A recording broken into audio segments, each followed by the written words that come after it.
us on our new and updated website, channelafrica.co.za. Conversations are happening, and Channel Africa is at the heart of them. We tell the African story with clarity, pride, and purpose, reaching audiences that matter to your brand. Partner with us and connect your business with listeners across borders in multiple languages and markets. For partnership. 6 o'clock Central African time. A very good morning to you. It's time to begin Rise and Shine with Peter Ndoro and Asanda Beda. And we've got a whole show lined up for you. More details coming up. But first, it's time for the news. It's 6 o'clock and here is Jwalane Tulongwepe. Good morning.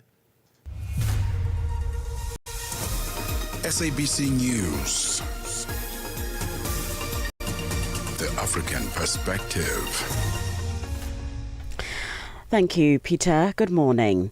More than 200 people have died on Tuesday in a landslide triggered by heavy rains at the Rubaya coltan mine in the Eastern Democratic Republic of Congo. Rubaya produces about 15% of the world's coltan. The site, which has been under the control of the AFC or M23 rebel group since 2024, was recently added to a short list of mining assets being offered by the Congolese government to the United States under a minerals cooperation framework. The mines ministry said that around 70 children were among the victims and that many injured were evacuated to health facilities in the city of Goma. The latest incident came a month after another disaster at the site killed more than 200 people in late January. South Africa's Human Rights Commission chairperson Reverend Chris Nissen says migration has become one of the most polarizing issues globally, increasingly exploited as a political campaign tool while it deepens into a humanitarian crisis. Nissen was speaking at the two-day National Conference on Human Rights, Border Management and Responsible Migration in Johannesburg, South Africa. The conference formed part of the Commission's constitutional mandate to promote and protect human rights. Nissen elaborates. Migration is undoubtedly one of the most polarizing issues in our modern world, not only in the SADC region, but also on the continent, but also globally. At a political level, it has increasingly become a campaign tool for those seeking to be elected to power. At the humanitarian level, it has become a crisis. Although migration is not a modern phenomenon or challenge, it is as old as humanity itself. The speed, the complexity, and scale with which it now occurs is a modern phenomenon. This is in itself indicative of the complexity of push factors that influence people's decision to migrate. A U.S. mining company backed by billionaires Jeff Bezos and Bill Gates is in a tangle with Belgium's Africa Museum over who should digitize antique maps of what is now the Democratic Republic of Congo in the museum's archive. Mining startup Cobalt Metals said it had offered to support the DRC in digitizing the colonial-era archive stored on museum shelf stretching some 500 meters and containing millions of documents that record how Congo's mineral wealth was mapped and exploited. Museum Director Bart Ovry says the country needs more investment in exploration and they need the data to be available to the public to make that happen. The Belgium Museum, backed by Belgian authorities, has refused, saying it already has a separate project with the DRC to digitize the data backed by the European Union. The Office of the UN High Commissioner for Human Rights is sounding the alarm about continued hostilities in the Middle East, warning that panic was being experienced by millions of people. Amid several days of fighting and escalation after the United States and Israel attacked Iran, leading to retaliatory strikes against Israeli and US interests in the region, attacks on civilians and civilian infrastructure was heightening concern around the massive humanitarian fallout. Spokesperson for UN Human Rights Office, Ravina Shamdasani. The fear, the panic, the anxiety experienced by millions of people in the Middle East and beyond is palpable and was entirely avoidable. The situation is worsening and widening by the hour, playing out our worst fears. The laws of war are crystal clear. Civilians and civilian objects are protected. All states and armed groups must abide by these laws. The U.S. Senate has voted to support President Donald Trump's military campaign against Iran. Democrats say only Congress can authorize war, but Trump supporters say he's acting within his authority. The BBC's Simi Jola Osho has the details. The resolution failed to clear the Senate, with 47 votes to 53. The division was almost entirely along party lines, with only one Democrat joining Republicans in voting against it, and only one Republican joining the Democrats in voting for it. Republicans dismissed the move as an attempt to handcuff the president. The focus now shifts to the House of Representatives.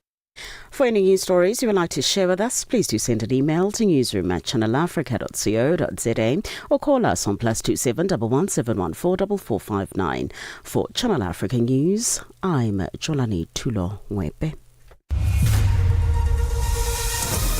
SABC News. The African Perspective. In our sports headlines, South Africa bow out of the ICC Men's T20 World Cup. And Carlos Alcaraz' unbeaten run is under threat from Jannik Sinner and Novak Djokovic at the Indian Wells. I'll be back with these and other stories at the bottom of the hour.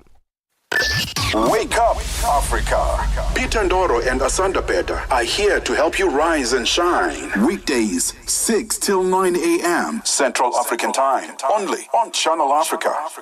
From Africa's broadcast capital to the furthest corners of the globe, this is Rise and Shine. Every weekday mornings on Channel Africa.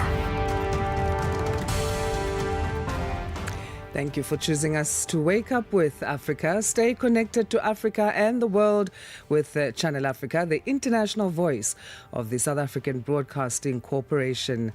A very good morning to you as we are going to be together for the next 3 hours, bringing you news and current affairs, and what you can listen as well anytime, anywhere at channelafrica.co.za, on the Channel Africa mobile app, and on SABC Plus, or via the DSTV and OpenView audio bouquets. We are Channel Africa, first with the African story globally. Good morning, Mr. Peter Ndoro. Thank you for coming back, and it's good to have you. Yes, no, I'm happy to be back. Feeling better and well. Feeling much better. And Aluta continue. Yes, so that's the team of Rise and Shine, Asanda, Beda and Peter Ndoro. You can also catch us on social media. At Channel Africa is our handle on Facebook, and then at Channel Africa 1 is the handle across the other social media platforms. What are we looking at? So I'm fascinated. Russia's been working really hard to try and convince the African continent that it's a friend. And what's interesting is that Afrobarometer, which is a research company, found that fewer than 4 in 10 Africans actually think that Russian influence on the continent is positive. So it doesn't look great in terms of their efforts to endear themselves towards the continent. Africans are not buying the story, it seems. Okay. Talking of reports and research, an inquiry into South Sudan has found that the country's political and military leaders are systematically dismantling the 2018 revitalized peace agreement. That's another story that we'll be looking at. And this dismantling is putting civilians at grave risk of renewed conflict. It's a UN Commission on Human Rights in South Sudan report, and we'll be finding out more about that inquiry. So those stories and more coming up on Rise and Shine. And get in touch with us. Africa in Business on Channel Africa. The governor of the Central Bank of Nigeria, Olayemi Cardoso, says the surge to stronger external fundamentals and a series of policy reforms have helped restore confidence in the currency market. He noted that the improvement reflects increased foreign exchange inflows, more effective reserves management, and a renewed capacity to meet external obligations. The larger foreign reserves is super good for considering the number of volume of foreign transactions that is being done by Nigeria. So it's a good indication. A second one is that it also gives the country an opportunity to be able to access the foreign reserves when they need it for maybe urgent, maybe infrastructural or any kind of developmental project. Dennis O'Shea, a certified financial modeling and valuation analyst. Bringing the African markets into your home. Channel Africa, the African perspective. New day, new stories. Start your morning right with Rise and Shine on Channel Africa. 9 minutes past 6 Central African time, which means it's time for our daily Africa Roundup. And each morning, just after the 6 o'clock news, we bring you a concise update on the key developments shaping the continent and the world over the past 24 hours, with the insights from our team of journalists, analysts, and of course the newsmakers themselves, as we place the day's biggest stories into context, helping you stay informed, connected, and also prepared for the day ahead. Let's begin with this story that takes us to South Africa, where the country's president, Cyril Ramaphosa, has warned that the escalating conflict in the Middle East could have far-reaching consequences around the world as more countries become involved. Speaking at the 18th Africa Energy Indaba taking place in Cape Town, he also signalled Pretoria's readiness to act as a mediator if its assistance is formally requested. Well, DERCO is on the ground, is working quite a lot in trying to identify the number of people who are in the Middle East who require help. And we are going to make an effort to bring those who are stranded back home. It will obviously require the periods when the airspaces will be open for safe travel. We will be making all efforts that South Africans who are stranded are brought home safely. What is happening in the Middle East is calamitous. It is a most dangerous development that could go way beyond the Middle East as well. A massive fire has swept through the Kama displacement camp in Nyala, South Darfur, destroying more than 1,000 homes. The blaze, which reportedly started late at night, has left thousands of residents without shelter and forced emergency evacuations. Chris Ochamringa has more. Authorities say the fire broke out in the Kalma camp in South Darfur. The camp is one of the largest in the region, hosting tens of thousands of families displaced by conflict.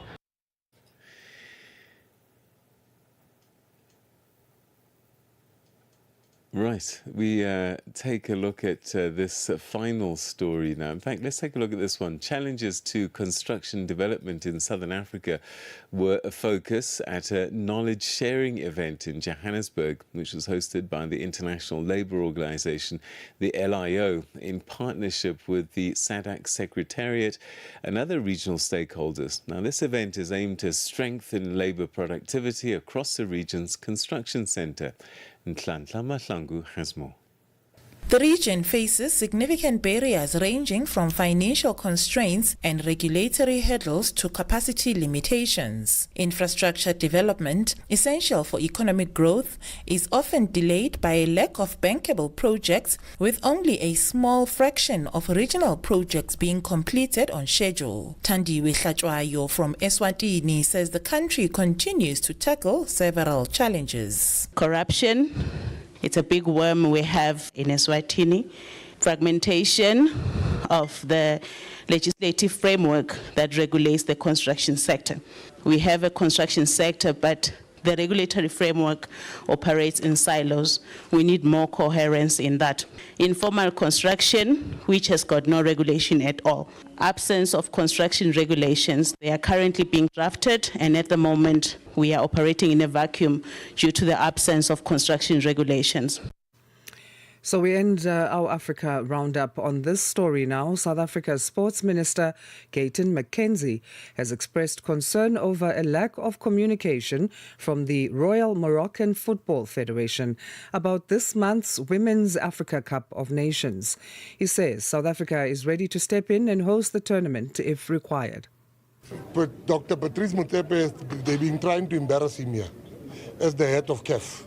So we are saying in South Africa, we cannot make a son of the soil be embarrassed.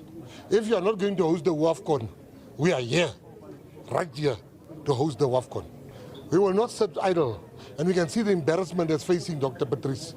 Because how come we don't know the venue? Why do we allow women to be treated with such disdain? They will never do that with a men's tournament. So I'm saying, if you're not going to host the WAFCON, you can't keep South Africa hostage. You can keep countries hostage, they don't have the infrastructure.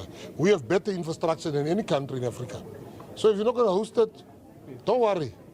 We will host it. That's how we come to the end of this Thursday's edition of the Africa Roundup. This comes on Rise and Shine after the 6 a.m. news. So we'll do this again on Friday. Ritmos e Cultura com Jacob Tivani. Fiéis ouvintes do Ritmos e Cultura, hoje em linha com uma das grandezas da música moçambicana, porque não? Ele que é um dos kings da marrabenta, uma bermuda in the building. É um prazer enorme estar a fazer parte deste programa. Deixe-me só saudar. Boa tarde a todos os ouvintes que me ouvem neste preciso momento. Meu nome é Uma Bermuda, de Alau Fanelo Estarapo, Gás de Água da Canhela é Mabiscato. Eu vou saudar de uma maneira diferente. Ah, titavuya mwanango, tiduma tifika giane. Ah, titavuya mwanango, tiduma tifika giane. Ani motivelo ababa yena otiva mina haikonama. Ani motivelo anona yena otiva wahimbo watwa. Cá estou eu, irmão, para conversarmos, para falarmos um pouco de tudo. Estou aqui, estou aberto. Eu estou muito feliz porque é a primeira vez que eu falo nesta rádio, falo para os ouvintes, então estou muito feliz. Ritmos e Cultura com Jacob Tivani. Todos os domingos, das 20 às 21 horas. Keep Africa in your hands. Connect to our website for all your news, sports, and cultural updates. channelafrica.co.za. Tributes are continuing to pour in from across South Africa and beyond following the death of Musiwa Terra Likota, a founding president of the Congress of the People, COPE Party, who passed away at a hospital in Midrand, just north of Johannesburg. Likota was a veteran of the liberation struggle and later served in several senior positions in South Africa's democratic government. After the ANC's 2007 Polokwane conference and the 2008 recall of former President Thabo Mbeki, Likota broke away to form COPE, which went on to secure more than 1.2 million votes and 30 seats in Parliament in 2009's national elections. Our politics reporter Ntebo Mukhobo reflects on his life and political legacy. Amandla! At this point, I call upon the Secretary General to present his organizational report. Comrade SG. Musiwa Patrick Terra Likota, a giant of the liberation struggle, is no more. Likota cut his teeth in the ranks of the South African Students' Organization, the United Democratic Front and the ANC. In post-apartheid South Africa, he became the first Premier of the Free State. He also served as the chairperson of the NCOP and Minister of Defense. Politically, was a former ANC NEC member and the organization's national chairperson under the Thabo Mbeki ANC leadership between 1997 and 2007. But his political career took a sharp turn after Mbeki's crushing defeat at the hands of his then Deputy President Jacob Zuma at the 2007 ANC Polokwane Conference.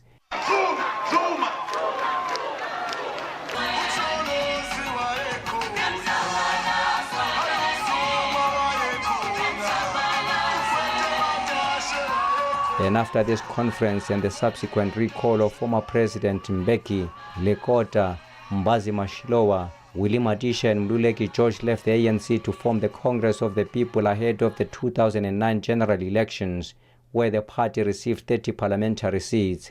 The principle of inclusivity was an overriding consideration for this consensus leadership approach. The Congress of the People presents to the nation a leadership that is inclusive and represents the broader sections of South African society. To the people of South Africa, we say that this leadership is ready to serve and will do so with humility, the decency and dignity you deserve. But soon after the formation of COPE, the party was rocked by a fierce leadership battle which saw it becoming a shadow of its former self. And I really did not believe that we would be faced with what actually happened in the end. I was quite astounded to discover that all along we had been hoodwinked into walking into that. But I'm also glad that that happened, and happened in this way, because it gives members of the public, members of our organization, a sense of who is what. Its co-founder Mbazi Mashilowa was suspended. COPE members are being told once more, we are not ready for a Congress.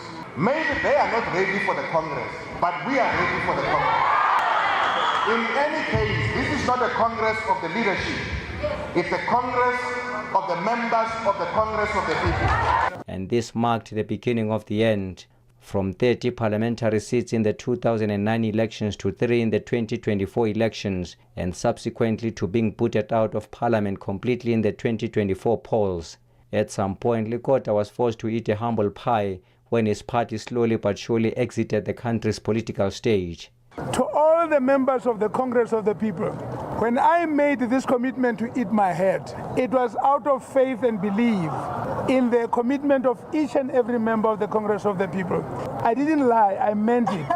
So I'm going to bite this head. But my teeth are really low. Special branch knocked most of my teeth out. So I'm going to try with my dentures to do this, and then so you can record it. And history can say I never lied to the people of South Africa. President Cyril Ramaphosa has also sent his condolences to the Lekota family. The ANC president said he had traveled a long way with the late COPE president. We met at university and we were both expelled from university for our political activism, and we met again when we were both involved in the ANC, and he became a minister in our government. And through to political differences that are common in the political life, he went off and formed his own organization. He was a committed South African. My condolences to his family, and we will be talking to his family to see how best they would like to have everything arranged with regard to his burial. Meanwhile, his family has requested for privacy as it engages with government on his funeral arrangements. I am Tebo Mokobe in Johannesburg. South Africa's political opposition party, the Democratic Alliance, or DA, must use its upcoming federal Congress to redefine itself, says political analyst in the country, Professor Beda Mngomezulu. The Congress, scheduled for April, comes as the DA participates in the Government of National Unity. Key positions, including federal leader, chairperson, and 3 deputy chairpersons, are up for election. The Federal Council chair, its 3 deputies, and the chairperson of the Federal Finance Committee are also vacant. The SABC's Zara Groenewald reports. The DA is preparing for its elective Congress on the 11th and 12th of April. The party, which was once on the opposition benches, is now part of government, with 6 of its members holding ministerial and deputy ministerial positions. Political analyst Professor Beda Mngomezulu says the party must now reassert and cement itself within the GNU. The DA was the official opposition. And then in 2024, it found itself being part of government, which then resulted in the DA having an identity crisis of not knowing whether to still remain as the official opposition and act as such or be part of government. So I think now that they've been in government since 2024, they will now be wanting to redefine themselves and then find an identity outside of the multi-party coalition. Mngomezulu says that it is positive to see young leaders rising and wanting to occupy spaces in leadership positions in the party, a sentiment shared by others within the DA. This is DA federal leader candidate Gordon Hill-Lewis. I'm excited to hear that many younger leaders will stand for leadership roles, and I know that in the years ahead we will see many of them in positions to help make South Africa work and build a country of hope. However, Mngomezulu says at this stage the DA is not likely to win an outright majority in the near future. In terms of numbers, the DA does not have enough numbers for it to be a governing party. And then secondly, when you look at the 9 provinces, it doesn't have footprints in all 9 provinces, which means therefore that that diminishes its chances of being a governing party on its own. So the best bet for the DA currently is to be part of the coalition, which is what it is. But then the problem with that is that all the noise the party was making when it was still the official opposition has since subsided. The party will also use its Congress to refine its policy positions. I am Zara Groenewald in Johannesburg. Debate at the United Nations Security Council has highlighted divisions amongst major powers following the latest escalation in the Middle East after US and Israel strikes on Iran. During an emergency meeting of the Council held hours after the military action began on Saturday, most member states avoided directly criticizing the operation. A senior analyst with the International Crisis Group says that several European countries instead focused on their criticism of Iran's retaliatory attacks while steering clear of condemning the strikes that triggered the current crisis. Speaking to SABC News, Dr. Richard Gowan, who's the Programme Director for Global Issues and Institutions at the Crisis Group, said that some NATO member states may be reluctant to openly challenge the current US administration because of their reliance on American security guarantees. Sharon Bryce-Beese has more. The Council met Saturday amid low expectations given its current makeup, and after failing to arrest recent conflicts in Ukraine, Gaza and Sudan, despite its mandate being the maintenance of international peace and security. Listen to the International Crisis Group's Richard Gowan. It was striking that diplomats rushed to hold the Council meeting less than 24 hours after the US and Israeli operation began, but most of them didn't have very much to say. Russia and China criticized the US, but US allies like Britain and France, Denmark and Greece, all actually pulled their punches. They blamed Iran for nuclear proliferation, they blamed Iran for domestic repression, but they didn't question whether the US was breaking international law by launching a bombing campaign. It really did look like no one wanted to take the risk of annoying Washington. Russia, China, Pakistan and Colombia criticized the US-Israeli intervention as running counter to international law while also denouncing the retaliatory strikes against Gulf countries in the region. The 3 African countries, Liberia, Somalia and the DRC, condemned only Iran's response while urging all member states to respect their obligations under international law and to the UN Charter. Panama warned the actions could lead to unpredictable consequences, while Bahrain condemned its targeting by Tehran in its reprisal strikes. But it was the 5 European countries, the United Kingdom, France, Denmark, Greece and Latvia, that came in for criticism for only condemning Iran while calling for a return to diplomacy. The reality is that most NATO members are so nervous about losing the US security umbrella that they just won't criticize President Trump head on. And this is not the first time that we have seen that. In January, the Security Council held an emergency meeting on the US operation to seize President Maduro of Venezuela. And again, in that case, very, very few US allies said anything directly challenging Washington. So there is a sense now that Western countries are willing to give the US a free pass when it infringes international law, unless it really, really directly affects European interests, such as the threats against Greenland that we saw in late January. Gowan explained that the Europeans had for years sought to make nuclear diplomacy with Iran work with much frustration.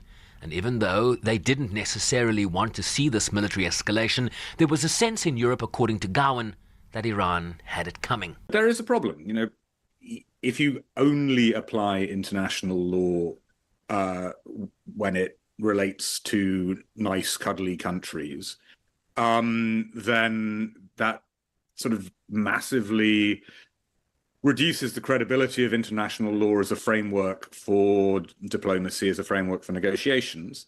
And I also think that a lot of countries in the global south are looking at this very, very selective European response to US actions, and they see parallels with the way Western countries equivocated over Gaza while demanding that everyone criticize Russia over Ukraine.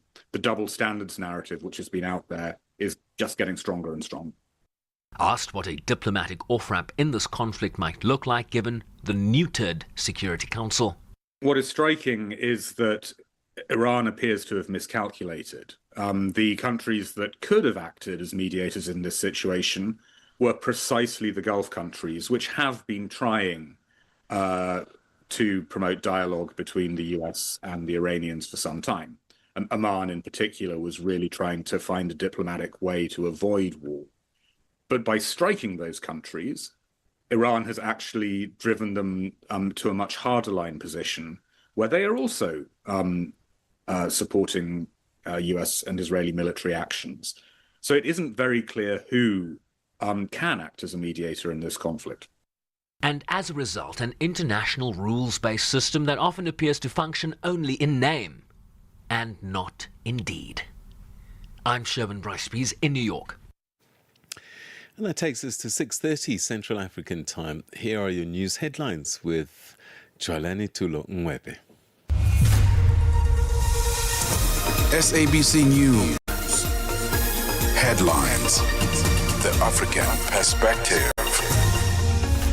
Thank you, Peter. Good morning. Making headlines. More than 200 people have died on Tuesday in a landslide triggered by heavy rains at the Rubaya cobalt mine in the Eastern Democratic Republic of Congo.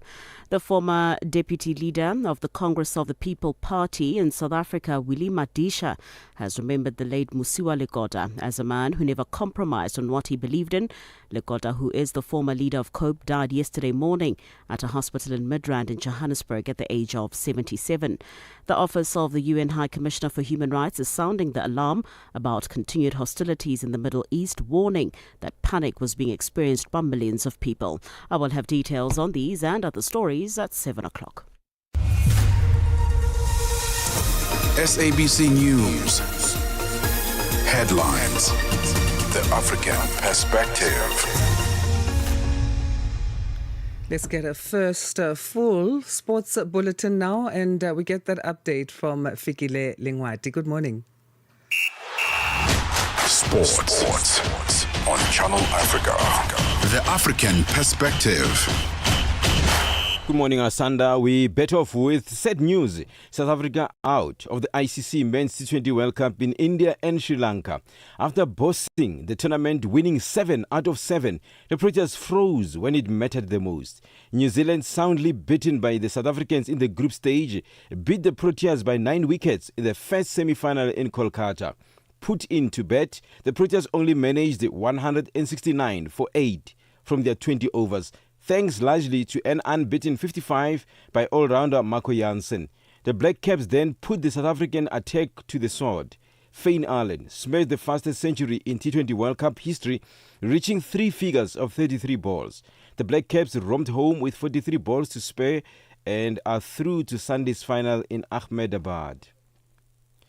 And then still with cricket news, Pakistan Cricket Board, the PCB, has announced a 15-member squad for the upcoming 3-match ODI series against Bangladesh, set to be played in Dhaka from the 11th to the 15th of March. Top order batter Baba Azam has been left out of the squad. 31-year-old had a below-par ICC Men's T20 World Cup 2026 campaign when he managed just 91 runs from 4 outings with a bat. Beyond his difficulties in T20 internationals, the former Pakistan skipper also saw his ODI form dip in 2025, managing 544 runs across 17 innings at an average of 34. Cape Town Marathon champion Glendos Xaba has once again ruled herself out of defending her title, opting instead to channel her energy into an overseas marathon and a major half marathon later this year. Xaba stunned the country when she won the Cape Town Marathon on her debut in 2024, smashing both the national and course records in a historic performance. I can say that Cape Town Marathon is so early. maybe if it was on October, I was going to be able to go to try to defend my title. But because it's too early, my focus now is to just focus on the half marathon and just improving my time when it comes to half, because I want to do my best and I want to be able to achieve the goal that I need to achieve on the half marathon. The South African marathon record holder says her primary target this season is the World Athletics Half Marathon Championship, set to take place in Copenhagen on the 20th of September. Main focus is on the World Half Marathon preparation, because I want to do very well when it comes to World. I know that it's far, but the body needs to be adapting, because now I'm busy to building up my endurance and it's coming okay, the Valencia. So I can't say that I'm building the endurance that I was doing for marathon, but it's closer to the endurance that I was doing. So I'm very happy to looking forward to have a great start of season. Let's end with tennis news. Former champion Carlos Alcaraz aims to extend his perfect start to the 2026 at Indian Wells, while Jannik Sinner returns to the California desert, seeking to fill a gap in his resume with his first title of the year. The Wells' top two players headline a stellar men's field for the ATP and WTA Masters 1000 tournament, where Serbian superstar Novak Djokovic is chasing a record sixth title, which would see him break out of the tie with Swiss great Roger Federer for the most in the tournament history. For any sports stories you'd like to share with us, please send an email to newsroom@channelafrica.co.za or call us on +2711 714 4459. This is Channel Africa Sport with me, Figile Ngwati. Sports on Channel Africa. The African perspective. Right, on this day in 1990, if you understand South Africa and its politics at the time, there was a homeland, a Bantustan as they were known back in the day, called Ciskei.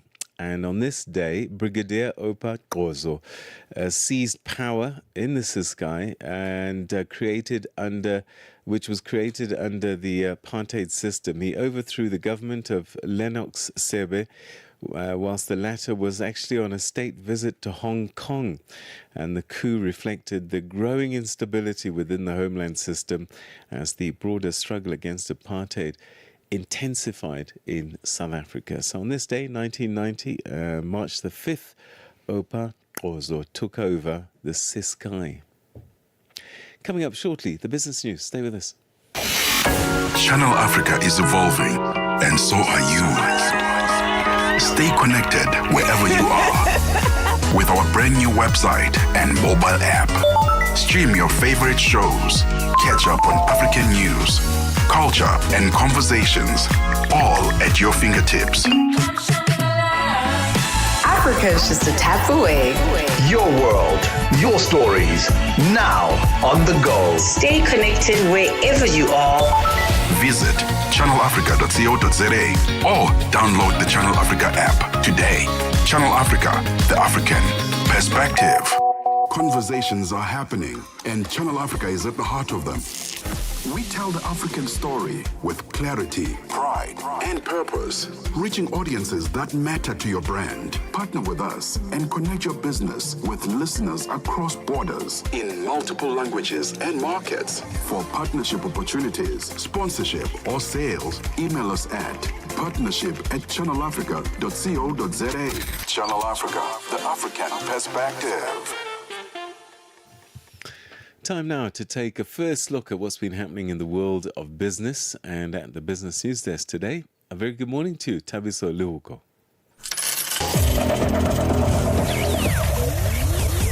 Business News on Channel Africa. The African perspective. Thanks, Peter, and a very good morning. A Kenyan Finance Minister, John Mbadi, says that the country does not expect an ongoing International Monetary Fund staff visit to yield a lending program at this stage, with the talks currently focused on more technical details. Chanduli Gege has more. The team from the fund's headquarters in Washington arrived in Kenya last week and is expected to conclude the visit later this week. Kenya's government has formally requested a new support program after its previous $3.6 billion deal ended last April, but officials say they have not currently factored IMF funding into this year's budget. Meanwhile, Mbadi says that the pipeline company's initial public offering, IPO, received a 105.7% subscription rate. Kenyan individuals and institutional investors will get 67.32% of offered shares from the sale. The IPO had been shadowed by lower valuations by some banks. The government offered a 65% stake in Kenya Pipeline Company, aiming to raise $24.67 million in the region's first big deal since the sale of shares in telecoms operator Safaricom in 2008, which raised more cash in dollar terms. South African President Cyril Ramaphosa says millions of African people still do not have access to electricity. He was delivering a keynote address at the 18th annual Africa Energy Indaba in Cape Town. The three-day Indaba brings together African energy leaders, policymakers, investors and development partners to advance energy security, regional integration and investment across the continent. More than 600 million Africans are without electricity. Ramaphosa says that the continent has abundance of mineral resources which hold a potential for immense energy generation. We hold some 60% of the solar energy in the world. Alongside substantial oil and gas reserves, Africa has enormous and abundant solar resources, wind corridors, and major river systems. There is an abundance of another element which the world is now woken up to and requires from our continent. South African households should brace for a massive cost of living double blow next month. Motorists should expect another fuel price increase after the announcement of a combined 21 South African cents per litre fuel levy during the budget speech. This is combined with international oil price adjustments for the month due to the Iran war. Another blow for consumers is power utility Eskom's average tariff adjustment of nearly 9%. Professor Yanni Rousseau is an economist with the Wits University. On the one hand, of course, we have a much higher oil price and the rand exchange rate against the dollar depreciated, and that those two taken together does not bode well for the fuel prices in South Africa. Both petrol and diesel prices expected to increase in April if this tendency of a higher oil price and a weaker rand continues through the month of March. But at the same time, we should remember that we are here at the south of Africa, and that logistics lines to South Africa, to our region, very important. And these logistics lines have now been interrupted. Latest figures show around 200 international oil tankers are now stuck in the Gulf after traffic through the Strait of Hormuz ground to a halt. The halt comes as the conflict in the Middle East continues. Owners are waiting to see whether it's safe to move through one of the world's most important oil shipping routes. The BBC's Andy Verity has the details. The latest is the intelligence we have from Lloyd's List Intelligence, who of course are specialists in this sort of thing, talking about 200 oil tankers being stationary, 60 stuck inside the Gulf. Some of those are at anchor, some of those are at sea. But what's interesting about it is the proportion of the oil supply that it is. So we've got something like 200 oil tankers, 60 of those are giant crude carriers. They carry 2 to 4 million barrels of oil. And that's a big chunk of supply. It's about 8% of supply. So until that frees up, it's going to continue to put upward pressure on the price of oil. $1 in Nigeria is trading at 1,000 naira 379. In Botswana, it's at 13.24. Kenya, 128 shilling 177. In Zambia, 19 kwacha 124. The BRICS countries in Brazil, the dollar will cost you 5.24. Russia, 77 rubles 749. India, 92 rupees 128. China, 61.90. And in South Africa, the dollar will cost you 16 rand 41 cents. 74 pence to the British pound and 86 to the euro. Gold $5,187 and platinum $2,185 per ounce. Brent crude oil is at $83.68 a barrel. For any business stories that you would like to share with us, please send us an email to newsroom@channelafrica.co.za or call us on +2711 714 4459. For Channel Africa Business in Johannesburg, my name is Tabiso Lohoko.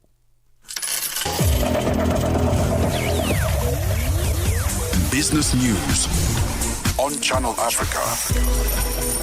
The African perspective. Get the news, music, and lifestyle of Africa on Channel Africa. The African perspective. 6:44 Central African Time. Let's take a look at the story now on Rise and Shine. Construction development barriers in the Southern African Development Community, or SADC region, were under the spotlight at a capacity-building knowledge-sharing event in Johannesburg, South Africa.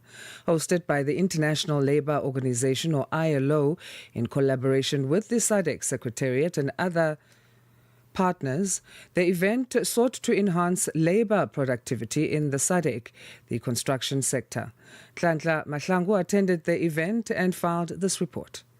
The region faces significant barriers ranging from financial constraints and regulatory hurdles to capacity limitations. Infrastructure development, essential for economic growth, is often delayed by a lack of bankable projects, with only a small fraction of regional projects being completed on schedule. Thandiwe Hlatshwayo from Eswatini says the country continues to tackle several challenges. Corruption, it's a big worm we have in Eswatini.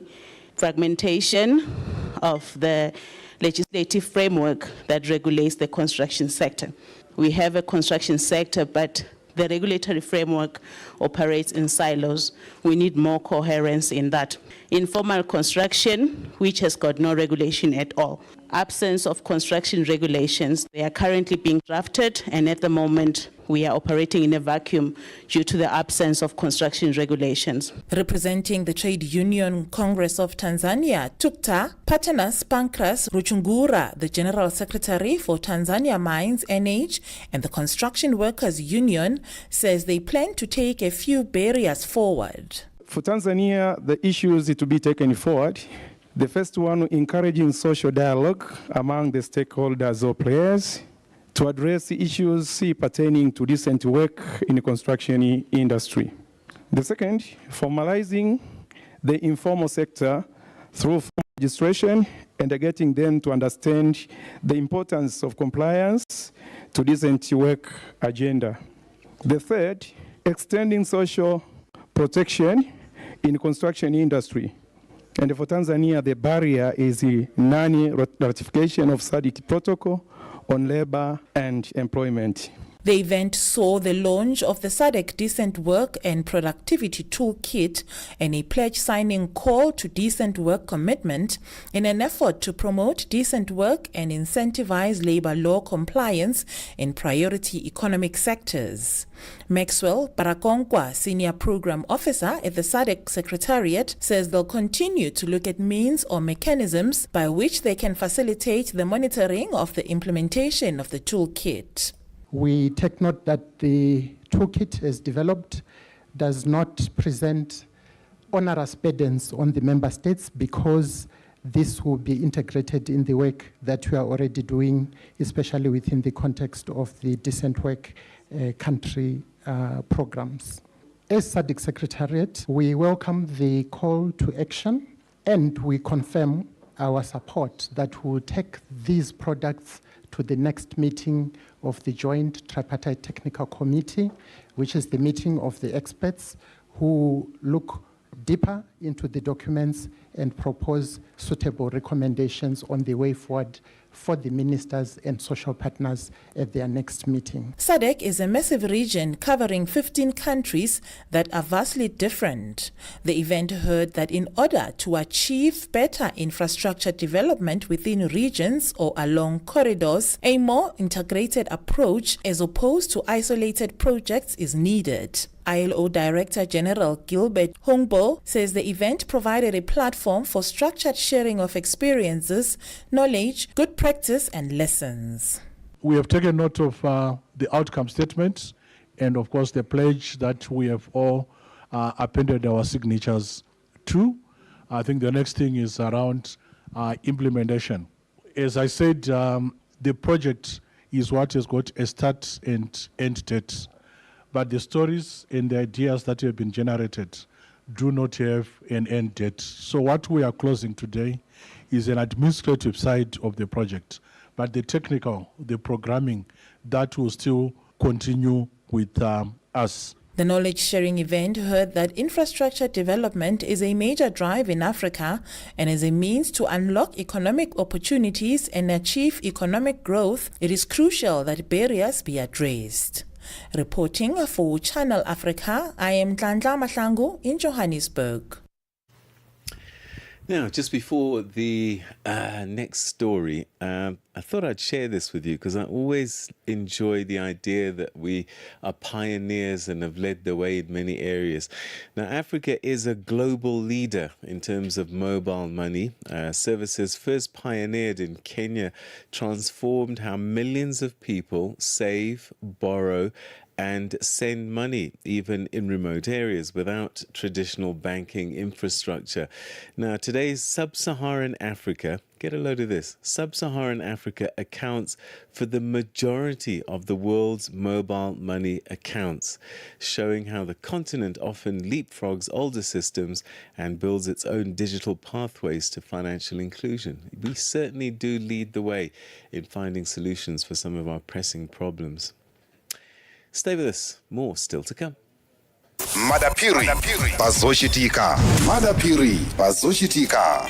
Inogeka zingeni chihana lumbiritsidwa kukhala wachiwiri kwa mtsogoleri wa dziko la Malawi pa mwambo omwe unachitika ku nyumba ya chifumu ya Sanjika mu mzinda wa Blantyre. Ndiye pano tili ndi olemekezeka a chihana. Takulandirani olemekezeka pano pa wireless ya Channel Africa pa Chinyanja Service. Malawi ayembekezere zotani kuchokera kwa inu ngati wachiwiri winanso kwa president wa dzikolo? Choyamba ngati vice president umagwira ntchito yopatsidwa ndi president imene yakuganizira. Ndiye malowozi athu atipatsa bwinobwino, koma ntchito yathu yayikulu ndi kuwathandiza president kuti masomphenya awo yakwanitsidwe. Pali zambiri zoti zichitike, nkhani ya njala mdziko muno, boma la udakali chimanga ndi china chomwe chili mdziko muno kuti tithandize ana families are affected. Chachiwiri kunali ma fuel shortages amene akanaliponso apo ndi apo, tionetsetse kuti pumps athu asakhale dry. Zochitika pa nthawi ya 6 koloko kufikira 7 koloko madzulo. Lolemba mpaka lachisanu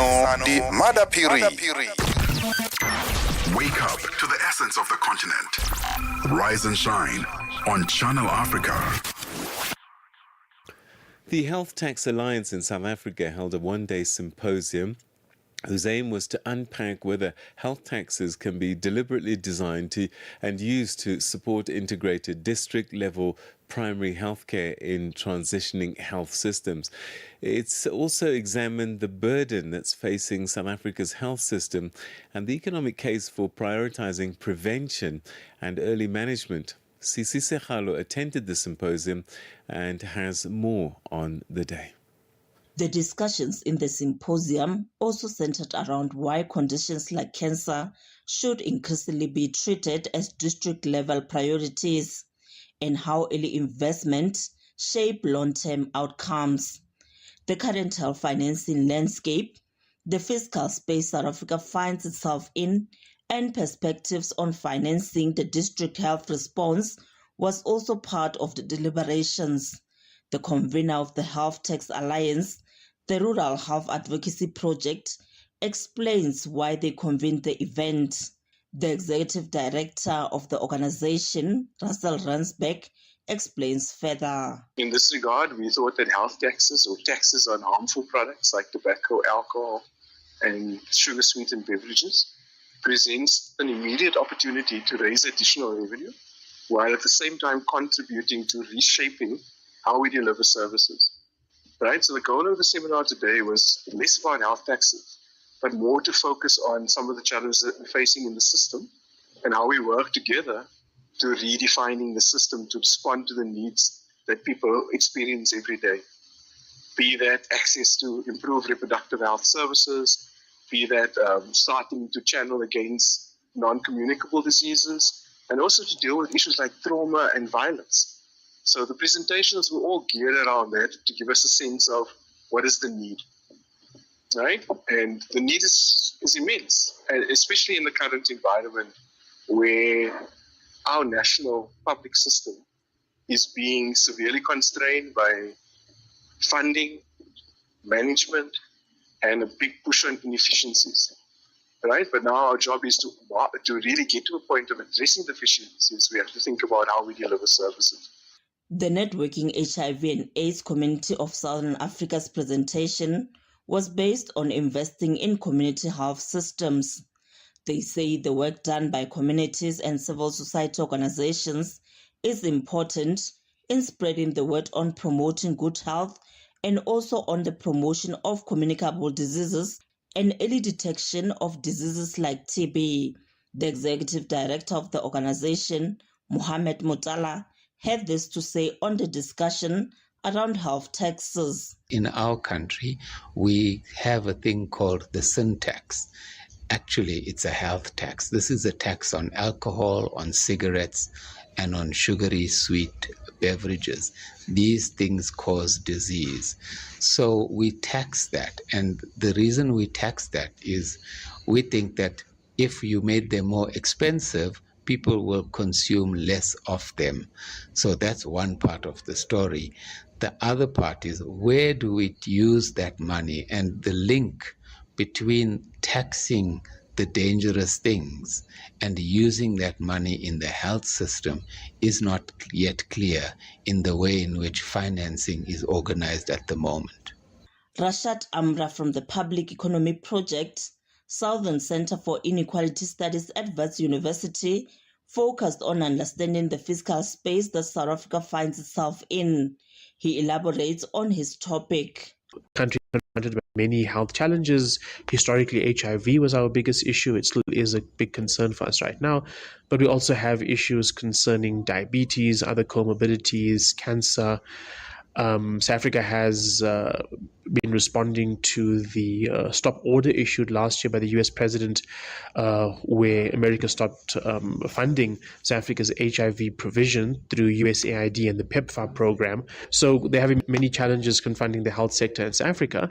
At the same time, we also have major funding constraints emanating from South Africa pursuing debt stabilization. The Minister of Finance last week, Wednesday, presented his budget, and in his budget, health spending was expected to grow by 4.2% in the current year, which is faster than other key spending areas.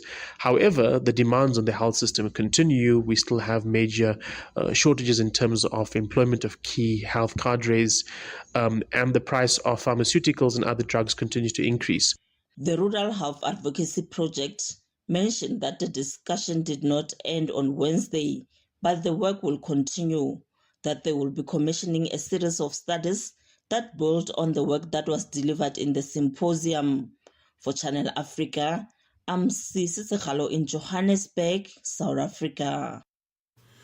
The late Venezuelan President Hugo Chavez has been hailed as a freedom fighter and a unifier. This emerged during a ceremony to honor his legacy at Freedom Park in Pretoria, South Africa. The commemoration comes at a time when the world is in turmoil. 2 months ago, the United States administration attacked and captured Venezuelan President Nicolas Maduro and his wife. SABC's Ditaba Tsotetsi filed this report. Honoring the late Hugo Chavez is a reminder to the people of Venezuela that they must fight and protect their country This is according to Venezuelan ambassador to South Africa, Carlos Fio Azevedo. He says the Venezuelans must resist the invasion of their country by external forces. He says that the U.S. violated their constitution by abducting President Nicolas Maduro and his wife. We are still living difficult times because of the U.S. aggressions against our country, the threats that they are still in place. Although we have succeeded to prevail, the revolutionary government is still in place, the institutions are still in place, the people is mobilized in the street, but they kidnap our president and the first lady in a brutal military operation that killed more than 100 people in our country.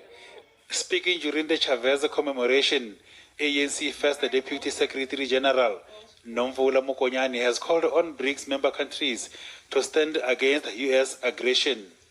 It happens at a time where Venezuela is going through a very difficult situation again of aggression by the United States of America, was stealing a head of state together with his dear wife, and going to an extent of extracting oil aggressively, illegally so,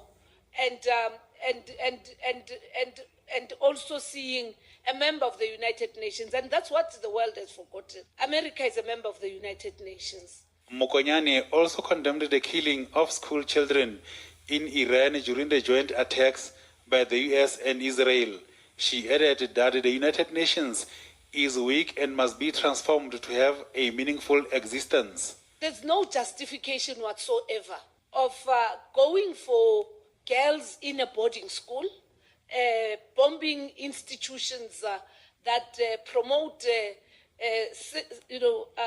civilization and the right to exist, and attacking a leader of a sovereign state.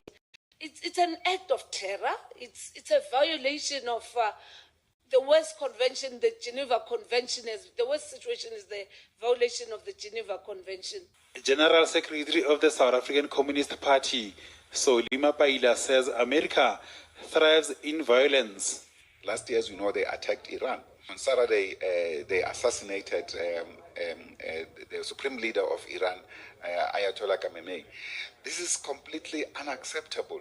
This is extrajudicial killing of a head of state.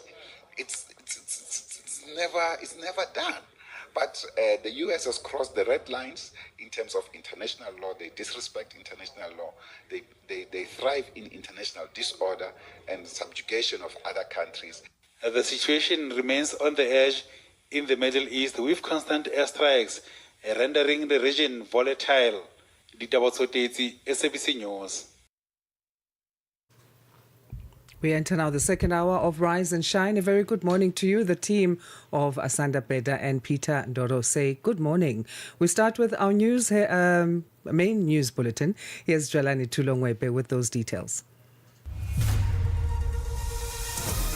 SABC News.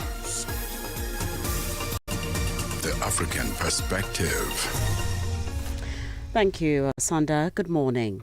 More than 200 people have died on Tuesday in a landslide triggered by heavy rains at the Rubaya coltan mine in the Eastern Democratic Republic of Congo.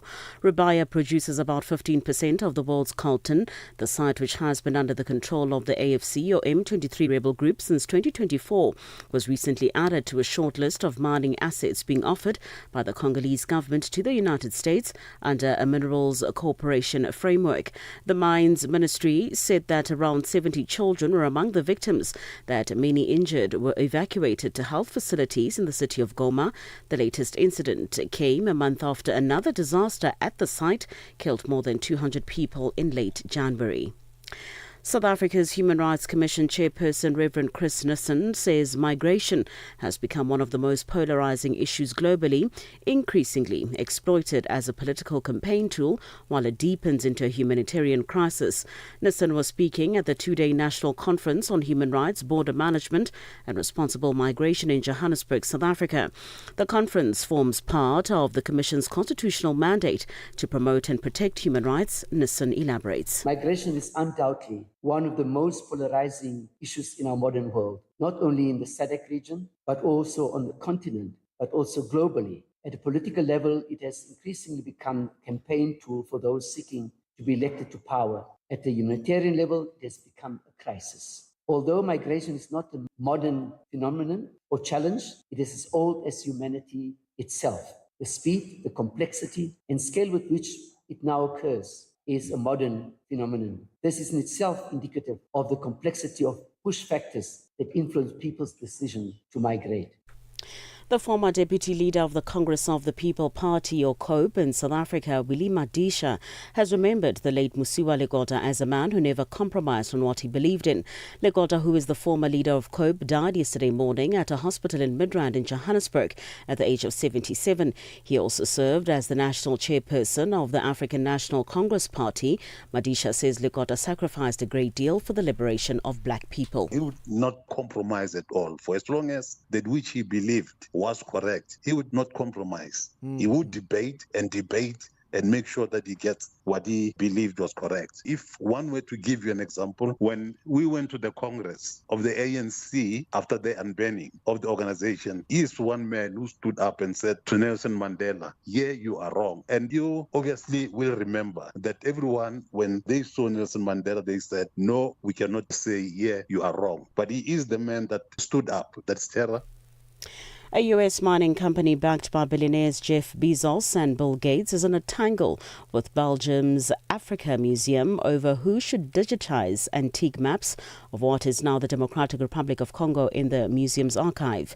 Mining startup Bold Metals said it had offered to support the DRC in digitizing the colonial-era archive stored on museum shelves stretching some 500 meters and containing millions of documents that record how Congo's mineral wealth was mapped and exploited. Museum Director Bart Ovry says the country needs more investment in exploration and they need the data to be available to the public to make that happen. The Belgian museum, backed by Belgian authorities, has refused, saying it already has a separate project with the DRC to digitize the data backed by the European Union. And finally, the Office of the UN High Commissioner for Human Rights is sounding the alarm about continued hostilities in the Middle East, warning that panic was being experienced by millions of people. Amid several days of fighting and escalation after the United States and Israel attacked Iran, leading to retaliatory strikes against Israeli and U.S. interests in the region, attacks on civilians and civilian infrastructure was heightening concern around a massive humanitarian fallout. Spokesperson for the UN Human Rights Office, Ravina Shamdasani. The fear, the panic, the anxiety experienced by millions of people in the Middle East and beyond is palpable and was entirely avoidable. The situation is worsening and widening by the hour, playing out our worst fears. The laws of war are crystal clear. Civilians and civilian objects are protected. All states and armed groups must abide by these laws. For any news stories you would like to share with us, please do send an email to newsroom@channelafrica.co.za or call us on +27 11 714 4459. For Channel Africa News, I'm Jolani Tulo Mwepe. SABC News. The African Perspective. In our sports headline, FIFA marks 100 days to the 2026 FIFA World Cup. South Africa bow out of the ICC Men's T20 World Cup. I'll be back with these and other stories at the bottom of the hour. Start your day informed, inspired, and entertained. Asanda and Peter bring you Rise and Shine. Weekdays, 6 till 9 a.m. Central African Time. Wherever the hour finds you, across the world, here's your morning African lens on the world's leading story. This is Rise and Shine on Channel Africa, the African Perspective. It's 7 minutes past 7 Central African Time. Let's take a look at this story now. A new report by the United Nations Commission on Human Rights in South Sudan warns that South Sudan is sliding dangerously close to renewed conflict. The Commission says that the country's political and military leaders are undermining the 2018 peace agreement that ended years of civil war. raising the risk of fresh violence, mass atrocities, and worsening humanitarian conditions. The inquiry also points to rising political tensions, attacks on civilians, and the continued recruitment of children into armed groups. With elections expected and the fragile transition under pressure, the Commission says that urgent action is needed from regional leaders and the international community. Well, to discuss the findings, we're now joined by Yasmin Suka, who's the chair of the UN Commission on Human Rights in South Sudan. Thank you very much indeed for joining us and welcome to the program. Thank you for having me and good morning to your listeners. If I could start with this question for you.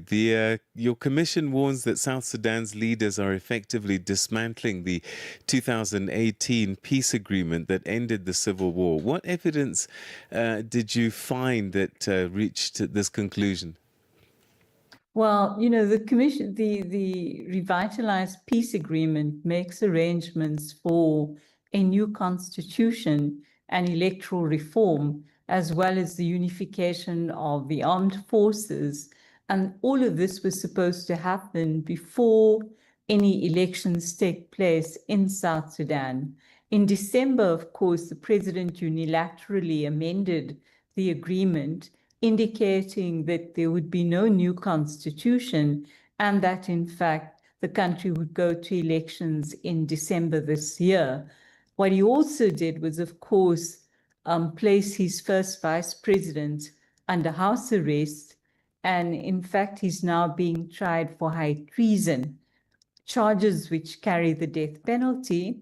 And of course, that breaks the power sharing element of the agreement. Now, when you, couple that with the fact that you have a return to violence in Jonglei, in Upper Nile, and that is compounded by the aerial bombardment that is taking place in 7 out of the 10 states. You also have more than 280,000 people who've been displaced. And with that, of course, the number of displaced people in the country has risen to around 3 million. That escalation in violence, coupled with the political machinations which are taking place, are ensuring that South Sudan is moving further and further away from the peace agreement. Over the weekend, you had an attack on the near the borders of the country, and in fact, 169 people died. And when you look at these aerial attacks which are taking place, they're targeting civilian installations. They're also targeting medical facilities. And you have the old Fangok Hospital, which in fact was burnt. With these aerial bombardments, you have the use of incendiary, fire devices, barrel bombs, and all of these buildings have burnt. You also have people on fire and people who are talking about rescuing any kind of body, say that what they're finding are burnt bodies. 26, I think Médecins Sans Frontières couldn't find 26 of their staff on the ground, and gives you an indication of how the humanitarian situation is escalating as well. And the real political trigger is, of course, I don't think that President Salva Kiir wants an opposition to participate in the elections. And in effect, he's destroying any kind of opposition to him. So there's no doubt that if elections were to take place now, I think what you will find is that he will win overwhelmingly, but it will come at a cost. And what you're going to see is war break out completely again. I think we're also seeing the impacts of the war in Sudan having an impact on South Sudan. Forced recruitment is taking place by both sides. And you have the involvement of, Uganda in the aerial bombardment in Jonglei. And you also have a new front opening up on the Ethiopian side of the border, where recruitment is taking place by the RSF.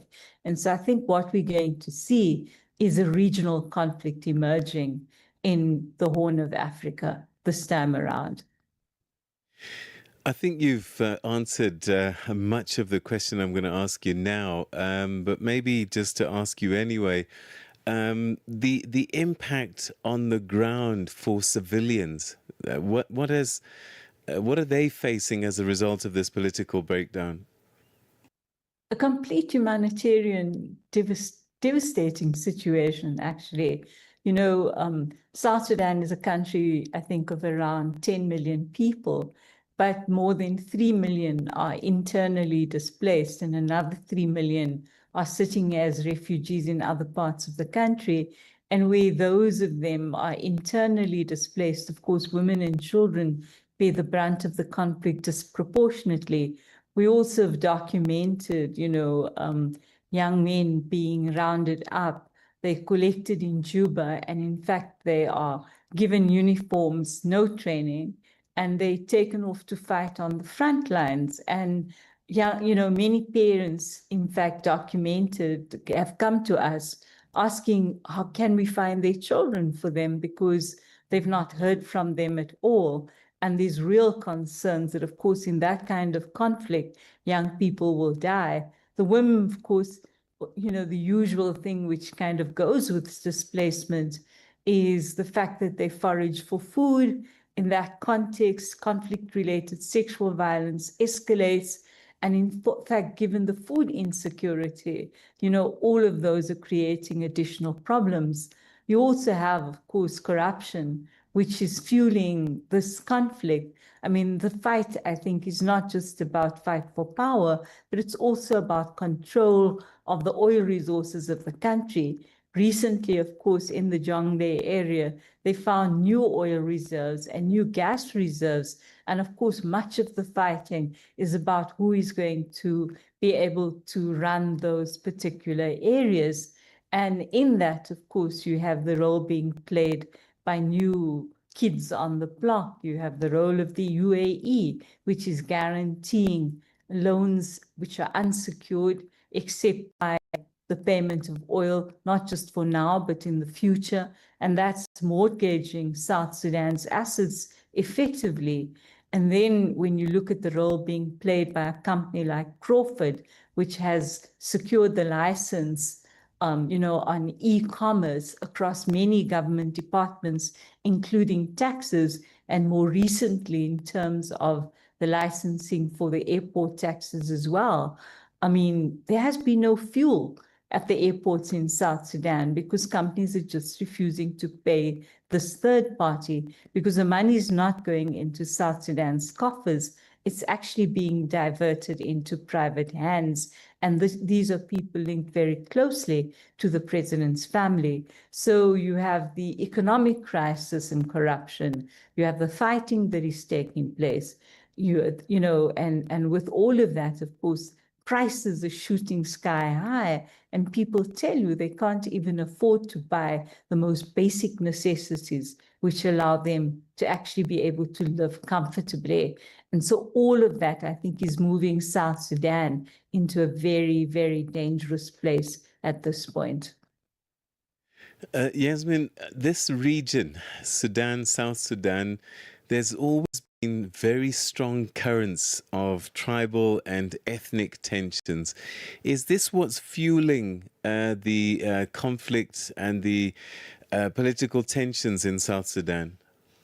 Yeah, most definitely. I mean, when you look at the fight, I think the only time you actually saw any unity was when all of them were collaborating with each other to fight Northern Sudan to become an independent state.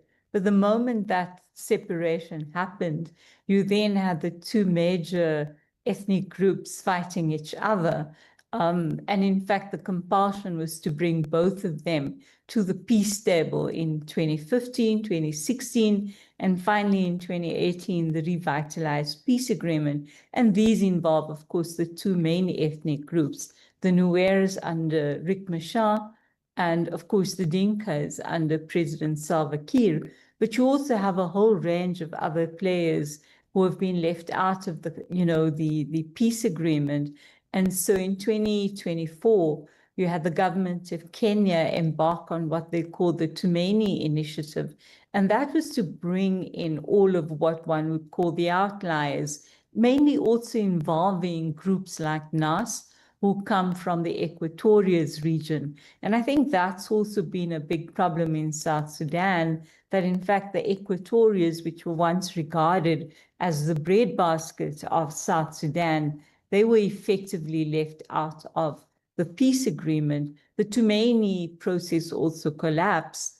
And in fact, that is why, this time around at the African Union Summit in February, on the margins of the summit, you had the head of the C5, South Africa,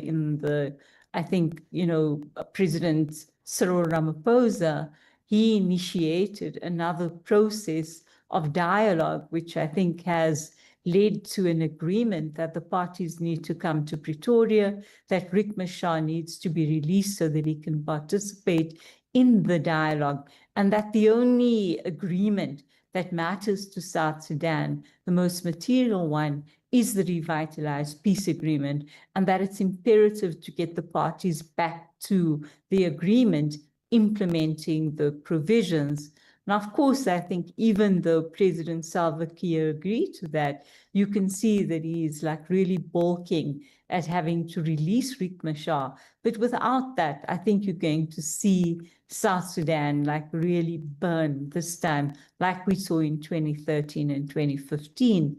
What has also been quite striking, of course, that, you've seen a lot of defections with the ruling party being able to buy out commanders. And early in February, you had General Aloni, who's actually from the Equatorias. The command he gave to his men was leave nothing alive, ensure that you kill even the elderly, even chickens, and make sure that all houses are burnt. And we pointed out that this kind of statement is really inciting people to commit war crimes. And the government actually released a statement and said, well, he didn't really mean anything by it, and that in fact you need to drive up men's morale, and this was one way of doing it. But of course, the context of that are the huge numbers of people that are then killed and of course displaced and severely injured.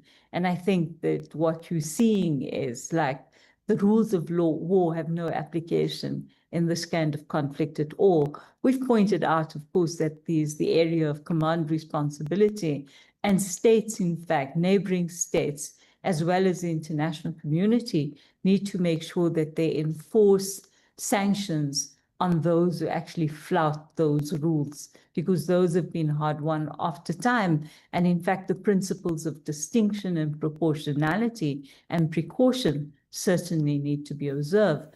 Of course, what makes it very difficult now is when you see powerful states, like we're seeing in the Middle East, observe none of those rules, then, these countries say to you, well, if they can do it, why can't we? And I think that's one of the biggest challenges that we're sitting with as well. The hypocrisy and double standards. We've run out of time and we're going to have to leave it there. And I want to say thank you very, very much indeed for your insights and your findings. Really enlightening. Thank you so much indeed. Thank you for having me. Thanks. That was Yasmin Suka, chair of the UN Commission on Human Rights in South Sudan, speaking to us about this growing situation in the country there, political tensions, and so many people being affected on the ground. Africa. It's time to plug into the heartbeat of the continent. Tune in to Channel Africa, your go-to radio station that broadcasts in 5 different languages. L'Afrique du Sud célèbre la journée nationale du Kabla hujaitwa kwa jina la Double K or more of our forests have been destroyed. Tamo ndi Partido Africano da Independência da Guiné. See, Channel Africa represents every corner of this amazing land. From Lagos to Cape Town, Nairobi to Dakar, we've got you covered with the freshest news, music, and cultures. So, turn up the volume, feel the rhythm. And join the conversation. Channel Africa, the African perspective. Start your day right with Channel Africa Breakfast. That smells delicious. Live, 5 days a week. At Channel Africa, first with the African story globally. If you've just joined us, we enter this chat now at 23 minutes past 7. Good morning. Humanitarian relief organization Oxfam has warned that failure of the last rainy season across Somalia, Kenya and Ethiopia is triggering a food and water emergency for millions of people still trying to recover from the longest and most severe recorded drought spanning from 2020 to 2023. It says dry wells, soaring water prices, crop losses and livestock deaths are pushing communities to the brink. Dorcas Wangu, humanitarian coordinator at Oxfam in Africa, is on the line now to discuss this further. Dorcas, thank you for joining us. Good morning. Good morning. Thank you very much for having me here indeed. We appreciate your time. What are you seeing in terms of the devastation created or caused by this drought across these three countries? So across the three countries, so Kenya, Ethiopia, and Somalia, we are seeing people who are suffering from extreme hunger. This is estimated about 26 million people are experiencing extreme hunger. So this ranges from lack of food, lack of access to adequate water, women and children having to walk for very long distances to be able to access very small amounts of water. And of course, we are seeing crops drying up, their livestock drying up, dying. And so it literally means that their livelihoods are just getting exhausted in a situation that does not seem to be improving because of the different climate shock. How many people are affected, and what exactly is most of urgency when it comes to needs? So across the three countries, we are estimating 26 million people are affected by the crisis. And definitely this is a food security crisis. So first of all, people do not have access to adequate food, families going without food and at times tending to negative coping mechanisms. So maybe children do not have food to eat. They have to go for days without eating, others having to sell all the livelihoods that they have, and others even being exposed to extreme coping mechanisms such as, sex for food just to ensure that there's food on the table. The other impact that we see is the drying up of wells, which means that people do not have access. So this means that people do go without the recommended amount of water per day, which is 15 liters per day. But also it becomes a huge burden on women and children who have to go look for water. Some have to walk for over 15 kilometers from from the places where they live. And even as they walk to these places, they are exposed to different sorts of dangers. You'd know that, the gender-based kind of violations that would occur on women and children. So mainly these are the things that we see, the devastation due to loss of livelihoods. So yeah, it doesn't help much knowing that we are coming from a season between 2020 and 2023 when we also suffered a similar crisis that affected a lot of people. Are there unique challenges that each country is faced with? And can you give us or describe to us what some of these could be across these three countries? I know recently in the news, and you do mention that some, because of the devastation, they end up getting into desperate measures, some even into sex work. And we've heard from Kenya that a lot of human trafficking is happening where Kenyans are being promised lucrative jobs overseas, especially in the Russian-Ukraine war. When they think they're going there for good jobs, but it's actually exploitation and human trafficking in the front of Kenya. But what are the examples you can share with us in terms of uniquely what these three countries are facing? So first of all is that whenever there's a drought crisis, and these are countries that are along the cross-border, Kenya, Somalia, and Ethiopia, they sort of share a border. And so there's a lot of displacement, people moving from one area to another in search of food, in search of pasture for their livestock. So that movement and the displacement puts them in very dire situation. At times they do not have shelter, they just do not have access to food, they don't have access to basic human life services. But this also creates friction because some of the people would be moving with their livestock. Remember that this is a crisis that is also affecting livestock. So even in the regions where they are moving, the people are equally desperate. The people also do not have access to food. And so this creates, exacerbates tensions among communities. And a lot of times there's a bit of fighting and further displacement. Again, because of lack of food, lack of livelihoods, we do see a lot, as I mentioned, like gender-based violence because people are stressed up. So these are some of the unique challenges, again, for women, for children, especially for girls. When there are no food, they will look for other desperate ways of trying to get food. So you'd find people exchanging sex for food. So these are some of the unique challenges that people have to go through. So, what are the kinds of assistance and further support that Oxfam needs in terms of saving lives across the region and to continue to save lives? Yeah, so Oxfam's mandate is to save lives and livelihoods. And so at this particular point, we are responding in 3 different sectors. So food security to ensure that people have access to sufficient food. We also respond across water, sanitation, and health. So we do activities such as water tracking, where people have to walk for very long distances. We ensure that we take water closer to the people. They don't have to walk for those long distances, but they also have water that would help sustain their lives and water that would help them to meet their hygiene needs. So to be able to clean their clothes, to be able to wash their hands after they visit the toilets. We also do a lot of protection activities because during heightened emergencies and crises such as these, there are a lot of protection issues that arise, mainly targeted at women and children. So ensuring that they are aware of the protection risks that are there, but also proactively and actively addressing the protection issues that arise, not just targeting women and children, but we also look at what the protection issues that would also be affecting other peoples in the community, including men and boys.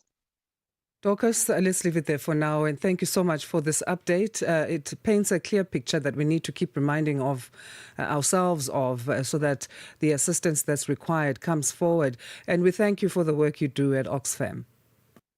Great. Thank you very much. And thank you for having me. Our pleasure. Dorcas Wangu is a humanitarian coordinator at Oxfam in Africa. 7:30 Central African Time. Let's get our news headlines. Here's Jwalane Tulongwepe. SABC News. Headlines. The African Perspective. Thank you, Asanda. Good morning. Making headlines, more than 200 people have died on Tuesday in a landslide triggered by heavy rains at the Rubaya Coltan mine in the Eastern Democratic Republic of Congo. Private investigator Paul O'Sullivan and his former assistant Sarah Jane Trent are expected to appear before South Africa's Parliament's ad hoc committee this morning. And finally, a UN agency says thousands of seafarers are trapped because their vessels can't get through the Strait of Hormuz. I will have details on these and other stories at 8 o'clock. SABC News. Headlines. The African Perspective. Right, time to catch you up with the world of sport, and Figile and I are not happy people. South Africa getting knocked out of the T20 by a whopping 9 wickets. I mean, we didn't see that coming. And then Manchester United lost as well. So, hey, Figile, you're going to have to buy me a drink, my friend. Sports on Channel Africa. The African Perspective. Indeed, Peter, we will drown our sorrows. Let me start off with football news. Well, football's governing body, FIFA President Gianni Infantino, marked a 100 days to the kickoff of the World Cup 2026 with a strong message of unity, size, and historical value yesterday. In a video message, the FIFA president highlighted the importance of the 2026 FIFA World Cup, which will be held in the United States of America, Canada, and Mexico. The FIFA president also highlighted that although the numbers are impressive, the emotional value of the tournament is much more important. Infantino also highlighted the massive global demand for the tournament. South African national under-20 national football team, Amajita head coach Raymond Mdaga, has expressed disappointment that some provinces and regions have reacted slowly to his plan of selecting a team to reach next year's FIFA Under-20 World Cup in Azerbaijan and Uzbekistan.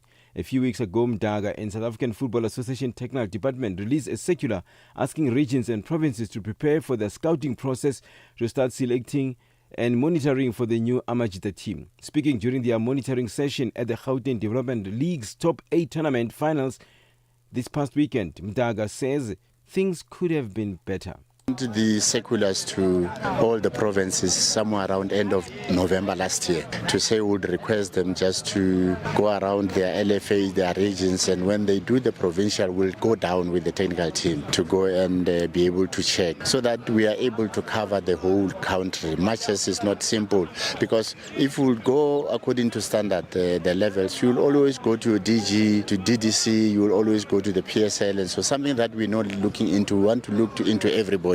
But our worry so far is a lot of provinces haven't responded on that, and that's a worrying factor. South Africa are out of the ICC Men's T20 World Cup in India and Sri Lanka. After bossing the tournament, winning 7 out of 7, the Proteas froze when it mattered the most.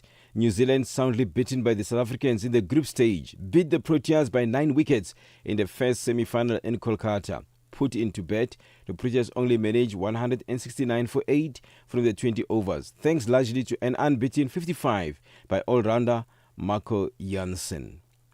For any sports stories you'd like to share with us, please send an email to newsroom@channelafrica.co.za or call us on +2711 714 4459. This is Channel Africa Sport with me, Fikile Lungwati. Sports on Channel Africa. The African Perspective. Coming up on Rise and Shine, we come to South Africa's president, Cyril Ramaphosa. He's saying that energy must remain at the center of Africa's development agenda, and he's warned that the continent cannot achieve integration and the goals of Agenda 2063 while some Africans still lack access to electricity. He was speaking at the 2026 Energy Indaba. This is currently underway in Cape Town. We've been bringing you updates on this with our Channel Africa's business reporter, Innocent Simosa. So we get the latest from that on this. The whole population of Africa has been shocked to the depth of its soul. For 60 years, Channel Africa has been the voice that connects the continent, telling our stories and sharing our vision with the world. This year, we mark 6 decades of broadcast excellence. 60 years of stories, sound, and connection. 6 years of African conversations that matter. This is 60 years of broadcast excellence. Broadcast excellence. Rooted in Africa's heartbeat and looking boldly into the future. Join Channel Africa as we celebrate 60 years of broadcasting. Still strong, still vibrant, and still giving you the African perspective. Channel Africa. Africa is changing, and the world is paying attention. This March, Channel Africa invites you to be part of a new conversation. Africa Matters. A platform where experts, policymakers, and thought leaders come together to unpack the big issues of our time. Technology, politics, economics, climate change, and the future of our people. This is where ideas meet action, where change becomes opportunity, where Africa's voice takes its rightful place on the global stage. In March 2026, Channel Africa hosts Africa Climate Change Recovery Summit. Join the dialogue. Be part of the movement. Channel Africa, the African perspective. Get Channel Africa on DSTV Audio Bouquet. Channel 802. Time now to catch you up with what's happening in the world of economics. We say good morning to Tabiso Lehuku. He's got our business news. Business news on Channel Africa. The African perspective. Thanks, Asanda, and good morning. Egypt's petroleum ministry has denied any connection with a Russian gas tanker that sank in the Mediterranean yesterday. In a statement, the Egyptian Petroleum says the tanker was not bound for any of Egypt's ports and that it was not listed under supply or liquefied natural gas cargo contracts to the country. Russia accused Ukraine of attacking the ship, which sank in waters between Libya and Malta after catching fire a day earlier. Kenyan Finance Minister John Mbadi says that the country does not expect an ongoing International Monetary Fund staff visit to yield a lending program at this stage, with the talks currently focused on more technical details. Chanduli Geke has more. The team from the fund's headquarters in Washington arrived in Kenya last week and is expected to conclude the visit later this week. Kenya's government has formally requested a new support program after its previous $3.6 billion deal ended last April, but officials say they have not currently factored IMF funding into this year's budget. Meanwhile, Mbadi says that the pipeline company's initial public offering, IPO, received a 105.7% subscription rate. A Kenyan individual and institutional investors will get 67.32% of offered shares from the sale. The IPO had been shadowed by lower valuations by some banks. The government offered a 65% stake in Kenya Pipeline Company, aiming to raise $824.67 million in the region's first big deal since the sale of shares in telecoms operator Safaricom in 2008, which raised more cash in dollar terms. South African President Cyril Ramaphosa says millions of African people still do not have access to electricity. He was delivering a keynote address at the 18th Annual Africa Energy Indaba in Cape Town. The three-day Indaba brings together African energy leaders, policymakers, investors and development partners to advance energy security, regional integration and investment across the continent. More than 600 million Africans are without electricity. Ramaphosa says that the continent has abundance of mineral resources which hold the potential for immense energy generation. We hold some 60% of the solar energy in the world. Alongside substantial oil and gas reserves, Africa has enormous and abundant solar resources, wind corridors, and major river systems. There is an abundance of another element which the world is not woken up to and requires from our continent.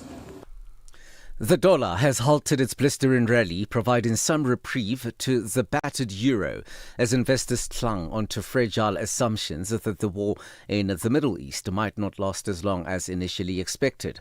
Investors were quick to take comfort in a report that Iran intelligence operatives signaled openness to talks with the CIA to end the war, despite a subsequent denial from Tehran, underscoring the fraught sentiment towards a conflict that has lashed global markets.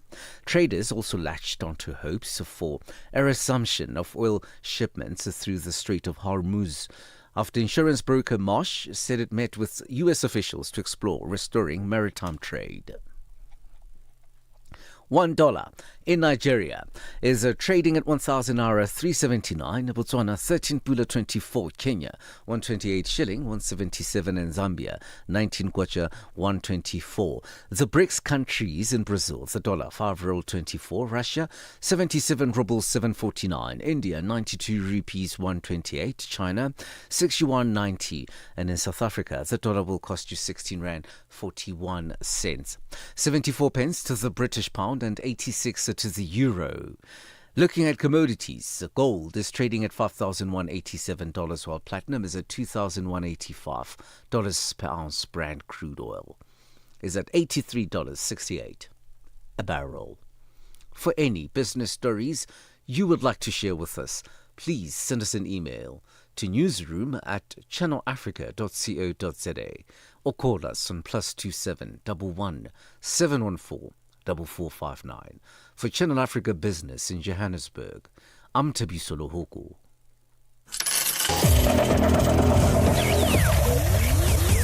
Business News on Channel Africa.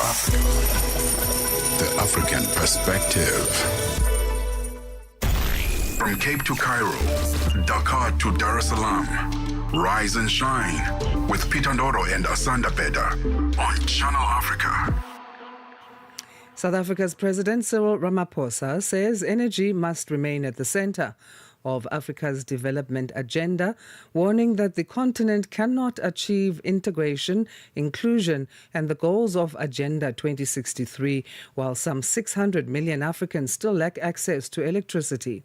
Speaking at the 2026 Energy Indaba, the president emphasized that affordable and reliable electricity must drive human development, lower the cost of doing business, and strengthen public services. Channel Africa's economics reporter Innocent Samusa has more from Cape Town.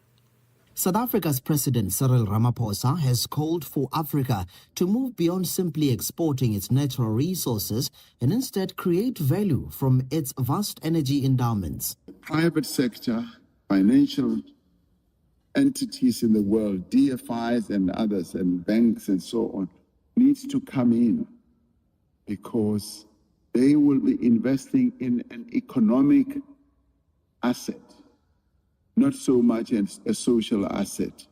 Social assets or social infrastructure are the ones that public sector governments should find ways of funding much easier. The president emphasized that the focus must shift from universal access alone to productive access. We now need to move towards creating value out of those wonderful endowments that we've been given.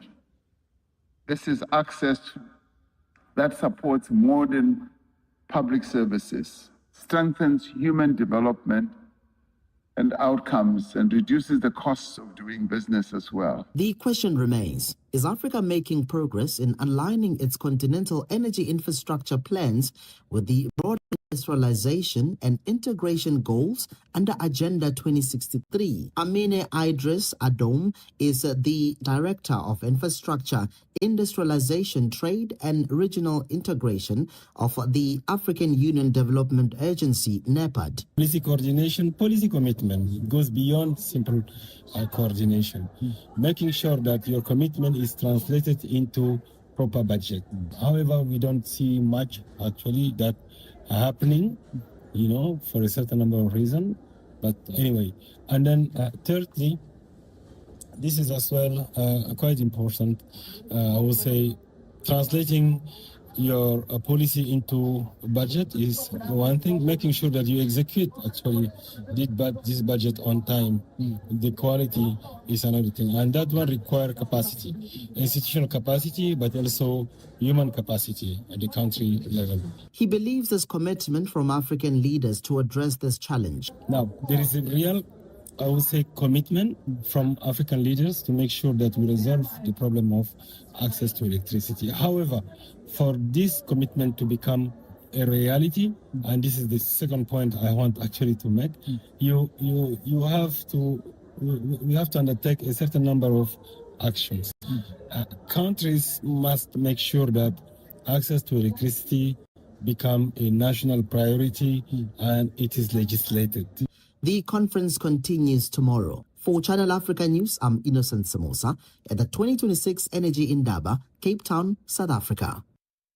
Mzansi, 100 days to go. From 11 June to 19 July, your national broadcaster, the South African Broadcasting Corporation, brings you every moment live.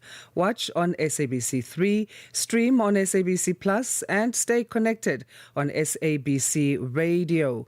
Download the SABC Plus now and be ready to kick off for the FIFA World Cup. SABC is the official broadcaster of the FIFA World Cup 2026.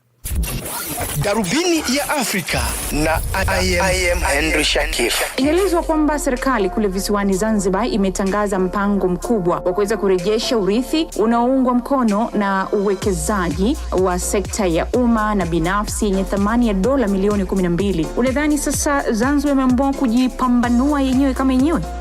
Hizi ni habari njema. Hizi ni habari njema kwanza katika kuongeza uwekezaji kwenye sekta ya utalii, miongoni mwa sekta mama kwa serikali ya mapinduzi ya Zanzibar. Pengine unawaambia nini Watanzania walioko nje ya Tanzania na walioko ndani kuweza kuzitizama fursa hizi kwa jicho la pili na kuweza kuwekeza ndani? Jambo hili lina mtazamo mpana. Cha kwanza ni aina ya maisha ambayo baadhi ya watu visiwani Zanzibar wamekuwa nayo, na hii ni kutokana na ile colonial legacy, ile kutawaliwa na wenzetu wametawaliwa na masultani. Darubini ya Afrika kila Jumatatu hadi Ijumaa kuanzia saa 11 kamili hadi saa 12 kamili jioni majira ya Afrika ya Kati. Channel Africa 1060. 6 decades of stories, voices, and vision. Now, a new survey by the Pan-African Research Network, Afrobarometer, suggests that Russia's image amongst ordinary Africans is relatively weak compared with other global powers. Across 38 African countries, fewer than 4 in 10 citizens view Russia's influence in a positive light, trailing perceptions of China, the United States, and international organizations such as the United Nations and the African Union. Now, the survey also finds that most Africans who are aware of the Russia-Ukraine war prefer that their governments to remain neutral, reflecting a strong reluctance to take sides in global conflicts. Well, to help us unpack what African citizens really think about Russia, global power competition and neutrality in the international affairs, we're now joined by Dr. Boniface Dulani, who's the Director of Surveys at Afrobarometer. Thanks very much indeed for joining us, and welcome. Good morning, and thank you for having me. So your survey shows that fewer than 4 in 10 Africans see Russia's influence as positive. What does it tell us about Russia's overall standing amongst ordinary citizens on our continent? Well, you have to bear in mind that Russia's influence in Africa dropped, especially after the end of the Cold War. So in the 1990s, I think Russia's influence went down. Of course, I think since the early 2000s, I think the Russian leadership has been trying, I think, to reconnect with Africa, mostly through diplomatic ties, security cooperation, as well as diplomatic engagement. But overall, I think Russia is playing catch up. And as you rightly noted in your introduction, we see that I think very few Africans really offer an opinion on the influence of Russia in Africa compared to other global powers. China, I think, leads in terms of positive assessments, with 62% of Africans saying they hold China has a positive influence on their countries. Regional blocs like SADC, ECOWAS, the East African Community, the African Union, even other global powers like the United States, the European Union, rated positively by over half of the citizens on the continent, whereas Russia, I think only about 1 in 3 have a positive assessment of the influence of Russia in Africa. So it's quite interesting, though, that whilst a lot of what you found suggests that Russia isn't as popular as it would want to be, but there are countries like Mali that have shown strong support for Russia. I would even say South Africa is among them a little bit. How do we explain these differences in the countries across the continent? Because some are very strongly pro-Russia and some not. You're right. I think, Mali, about 88% of Mali citizens, like 9 in 10, have a very positive, hold a very positive rating of Russia. Other countries really where positive assessments of Russia are, quite high, including Cameroon, where 6 in 10 hold positive ratings, Guinea-Bissau about 55% positive, as well as Cote d'Ivoire. So I think this really speaks to also the level of engagement of Russia in these countries, especially in the case of Mali. As we know, Russia has, I think, taken an active role in assisting the government of Mali to fight, to fight the terrorists in the northern part of the country.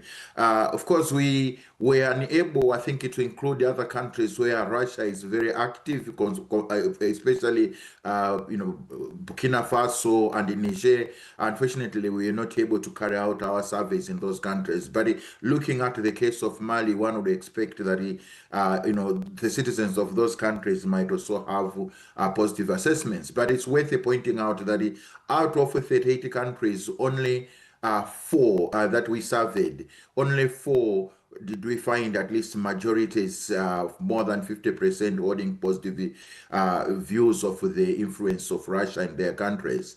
Now, it's also important also to highlight the fact that actually a plurality of the citizens that we surveyed in these countries, 42% actually offered no assessment because they felt that they did not have sufficient information to provide to offer an opinion, whether positive or negative. So I think we might also be seeing here a reflection of the lack of information and knowledge about Russia, and that's why maybe countries like South Africa, where I think the citizens are much more informed, I think they tend to take a position. So yes, in Southern Africa, South Africa and Namibia, among the few countries in the region that have slightly more positive assessments of Russia than other countries in the region.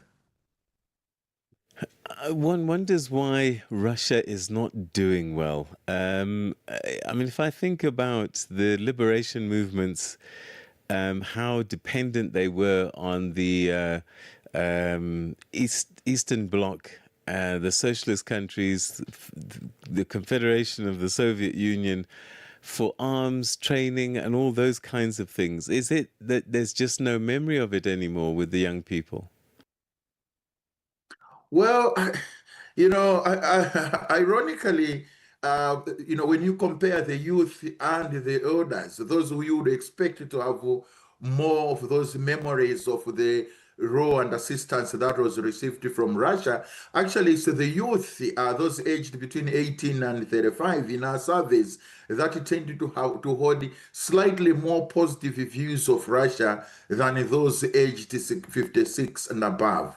So yes, you'd think that those memories should count, but I think ultimately what we might be seeing here is the issue of recency. What is the role that Russia has been playing on the continent in recent times? I mean, when you look at China, for example, a lot of people know the influence of China, especially in terms of trade, as well as maybe visible signs of investments, including infrastructure developments that many people can relate to, and especially even the youth. So the assessments here might not be about the history of the involvement of Russia in assisting, I think, the nationalist movements, but rather I think they might be driven more by recent, I think, investments on the continent. And again, as I pointed out, Russia kind of disengaged from the continent really in the 1990s, and now is playing a catch up, I think, with the other powers like China, the US and Europe, among others.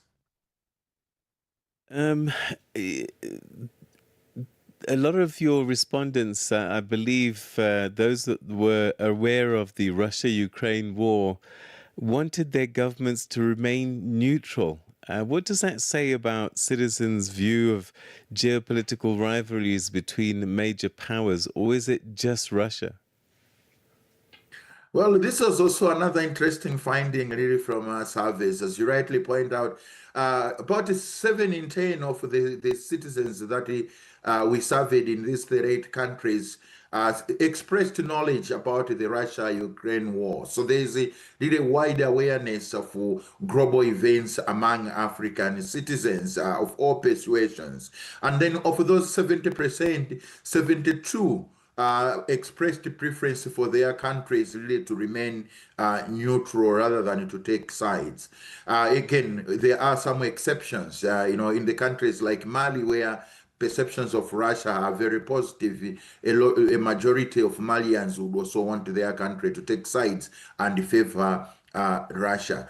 But I think, generally speaking, what we're seeing here is that the African citizens don't want to be dragged, I think, and affected by wars that they have very little in terms of contributing to their daily lives. So a lot of African citizens, I think, as you rightly say, express preference for neutrality, that they should not be taking sides and be dragged into wars that might have been instigated by disagreements or indeed, ideological disagreements among major global powers, and that have very little influence in the daily lives of ordinary citizens. So they, overwhelmingly express preference for neutrality.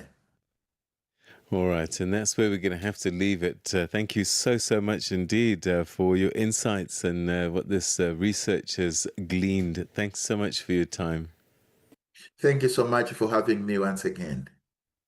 That was Dr. Boniface Dulani, who's the Director of Surveys at Afrobarometer, helping us unpack the latest findings on African public's perceptions of Russia and attitudes towards the Russia-Ukraine war. And by and large, it seems that 4 out of 10 Africans have a positive feeling towards Russia, which means the majority, 60%, not so favorable. And I'm sure that this is something that the Russian authorities, who've been desperate to endear themselves to Africa, will find concerning.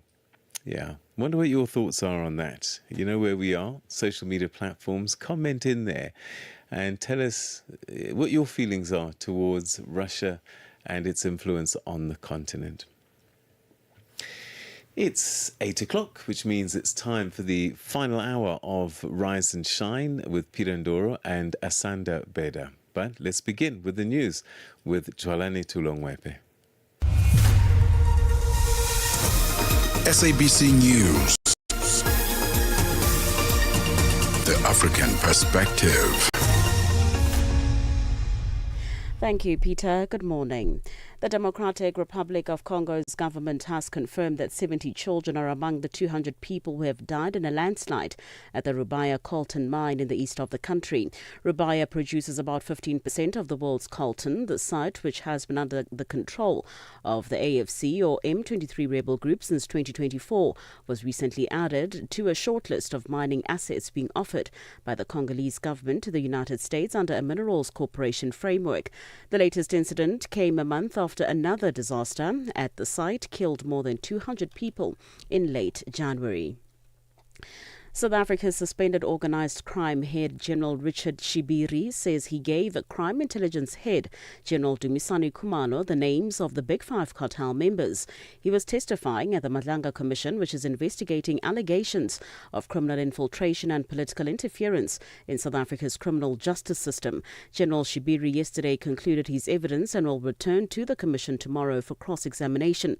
He told the Commission that he was shocked when he was not acknowledged for providing the crucial information. He further said he got no response when he requested a risk assessment against his life. So I'm just saying the Commission that some of the things were not dealt with, to say it's not precious than the other's life. Unless I'm part of the cartel, I won't be hurt. But what it was said, it was like maybe just pushed in the den of lions to be killed by the lions. The former deputy leader of the Congress of the People Party, COPE in South Africa, Willie Madisha, has remembered the late Musiwa Lekota as a man who never compromised on what he believed in. Lekota, who is the former leader of COPE, died yesterday morning at a hospital in Midrand in Johannesburg at the age of 77. He also served as the national chairperson of the African National Congress Party. Madisha says Lekota sacrificed a great deal for the liberation of black people. He would not compromise at all. For as long as that which he believed was correct, he would not compromise. He would debate and make sure that he gets what he believed was correct. If one were to give you an example, when we went to the Congress of the ANC after the unbanning of the organization, he is one man who stood up and said to Nelson Mandela, "Yeah, you are wrong." And you obviously will remember that everyone, when they saw Nelson Mandela, they said, "No, we cannot say, yeah, you are wrong." But he is the man that stood up. That's terror. South Africa's International Relations Department has encouraged citizens who are in the Middle East to immediately take advantage of the limited flights available to leave the region. It has advised them to contact the consular support numbers listed on the DIRCO website, dirco.gov.za. The department says heavy attacks are expected to continue in the coming days. It has noted a significant increase in South Africans' registration in the region on the Travel Smart system. Over 6,400 South Africans have registered their presence. A UN agency says thousands of seafarers are trapped because their vessels can't get through the Strait of Hormuz. In normal times, a fifth of the world's oil passes through the strait, which is between the Persian Gulf and the Gulf of Oman. International Maritime Organization Secretary General Arsenio Dominguez says the situation in Iran has also affected cruise and passenger ships. The main concern that I have in the organization is, of course, the seafarers. We have around 20,000 seafarers that are actually trapped in this situation. And we can even quantify around 15,000 passengers on cruise ships that are all being affected by what is happening in the Strait of Hormuz. So this is mostly a humanitarian problem related to safety. For any news stories you would like to share with us, please do send an email to newsroom@channelafrica.co.za or call us on +27 11714 4459. For Channel Africa News, I'm Cholani Tulo Mwepe.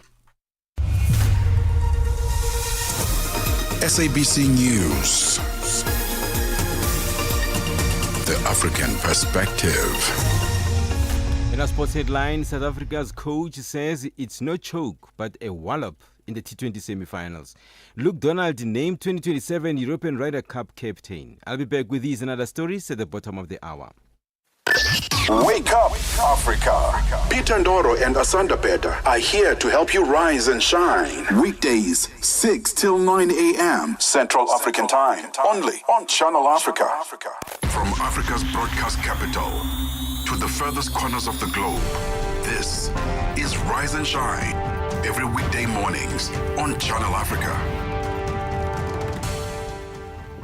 You are listening to Rise and Shine, of course, the third hour that is now that we enter into, and it is the final hour as well. Stay connected to Africa and the world with Channel Africa, the international voice of the South African Broadcasting Corporation. You can connect with us, watch us, listen to us anywhere, anytime on channelafrica.co.za, on the Channel Africa mobile app, on SABC Plus, as well as the DSTV and OpenView audio bouquets. You can catch us on social media, on Facebook. Our handle is @Channel Africa, and then it's @Channel Africa 1 across the other various social media platforms. Channel Africa, we are first with the African story globally.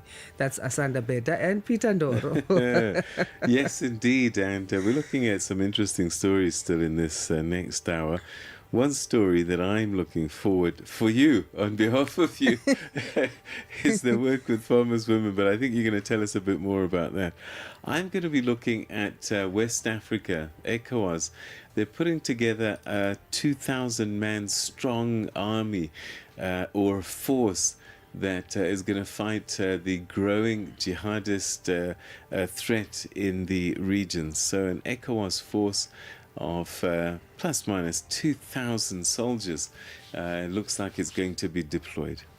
Also, South Africa's former International Relations and Cooperation Minister, Dr. Naledi Pandor, has warned that while Africa may be politically liberated from colonial rule, it remains tightly constrained by neo-colonial pressures. And she was talking here at the National Conference on Human Rights, Border Management and Responsible Migration. We'll find out more of what she said there. Late night with African stories that matter.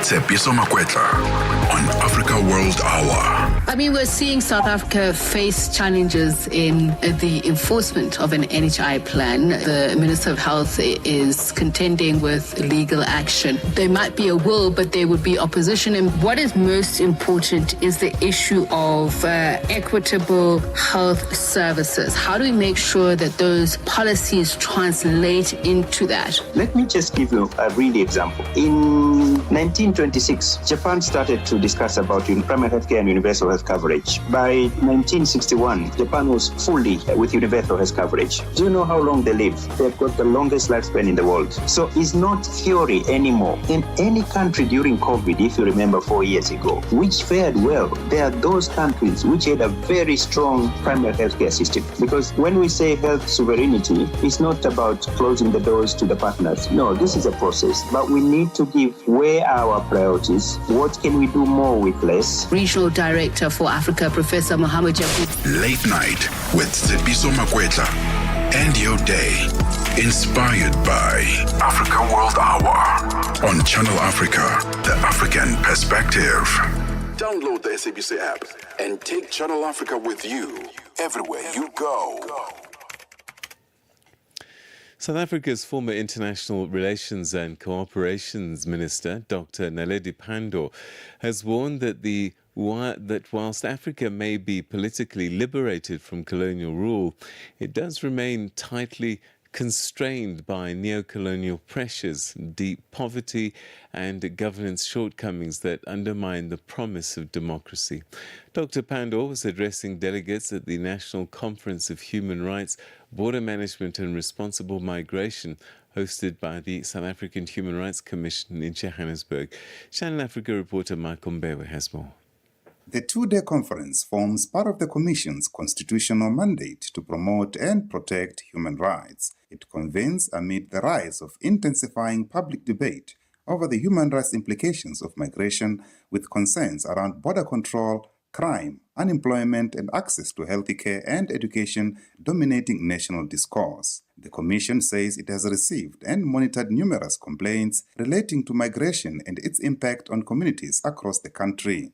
In her remarks, Naledi Pandor identified neocolonialism as a significant impediment to Africa's economic growth and long-term prosperity. Africa is free of colonialism and severely constrained by neocolonialism and by its failure to derive positive value from democracy and freedom. Africa is a very wealthy continent, and yet it is drowning from poverty and is occupied by agile citizens who desire prosperity and who are struggling to combat severe poverty. So these are the constraints in which we have to give effect to the dictates of the Refugee Convention. Pandor said the continent's vast natural wealth stands in stark contrast to the severe deprivation faced by millions of its citizens, conditions that complicate efforts to uphold international refugee obligations with compassion and consistency. The reality of poverty makes it difficult to be generous and humane. This is glaringly obvious in the treatment of African migrants in African countries and the xenophobic targeting Africans attract whenever economic challenges in our countries arise. Migrants have become scapegoats for governance failures, for local community neglect of laws and regulations, and ignorance and self-hatred occasioned by prejudice, racism, and fear.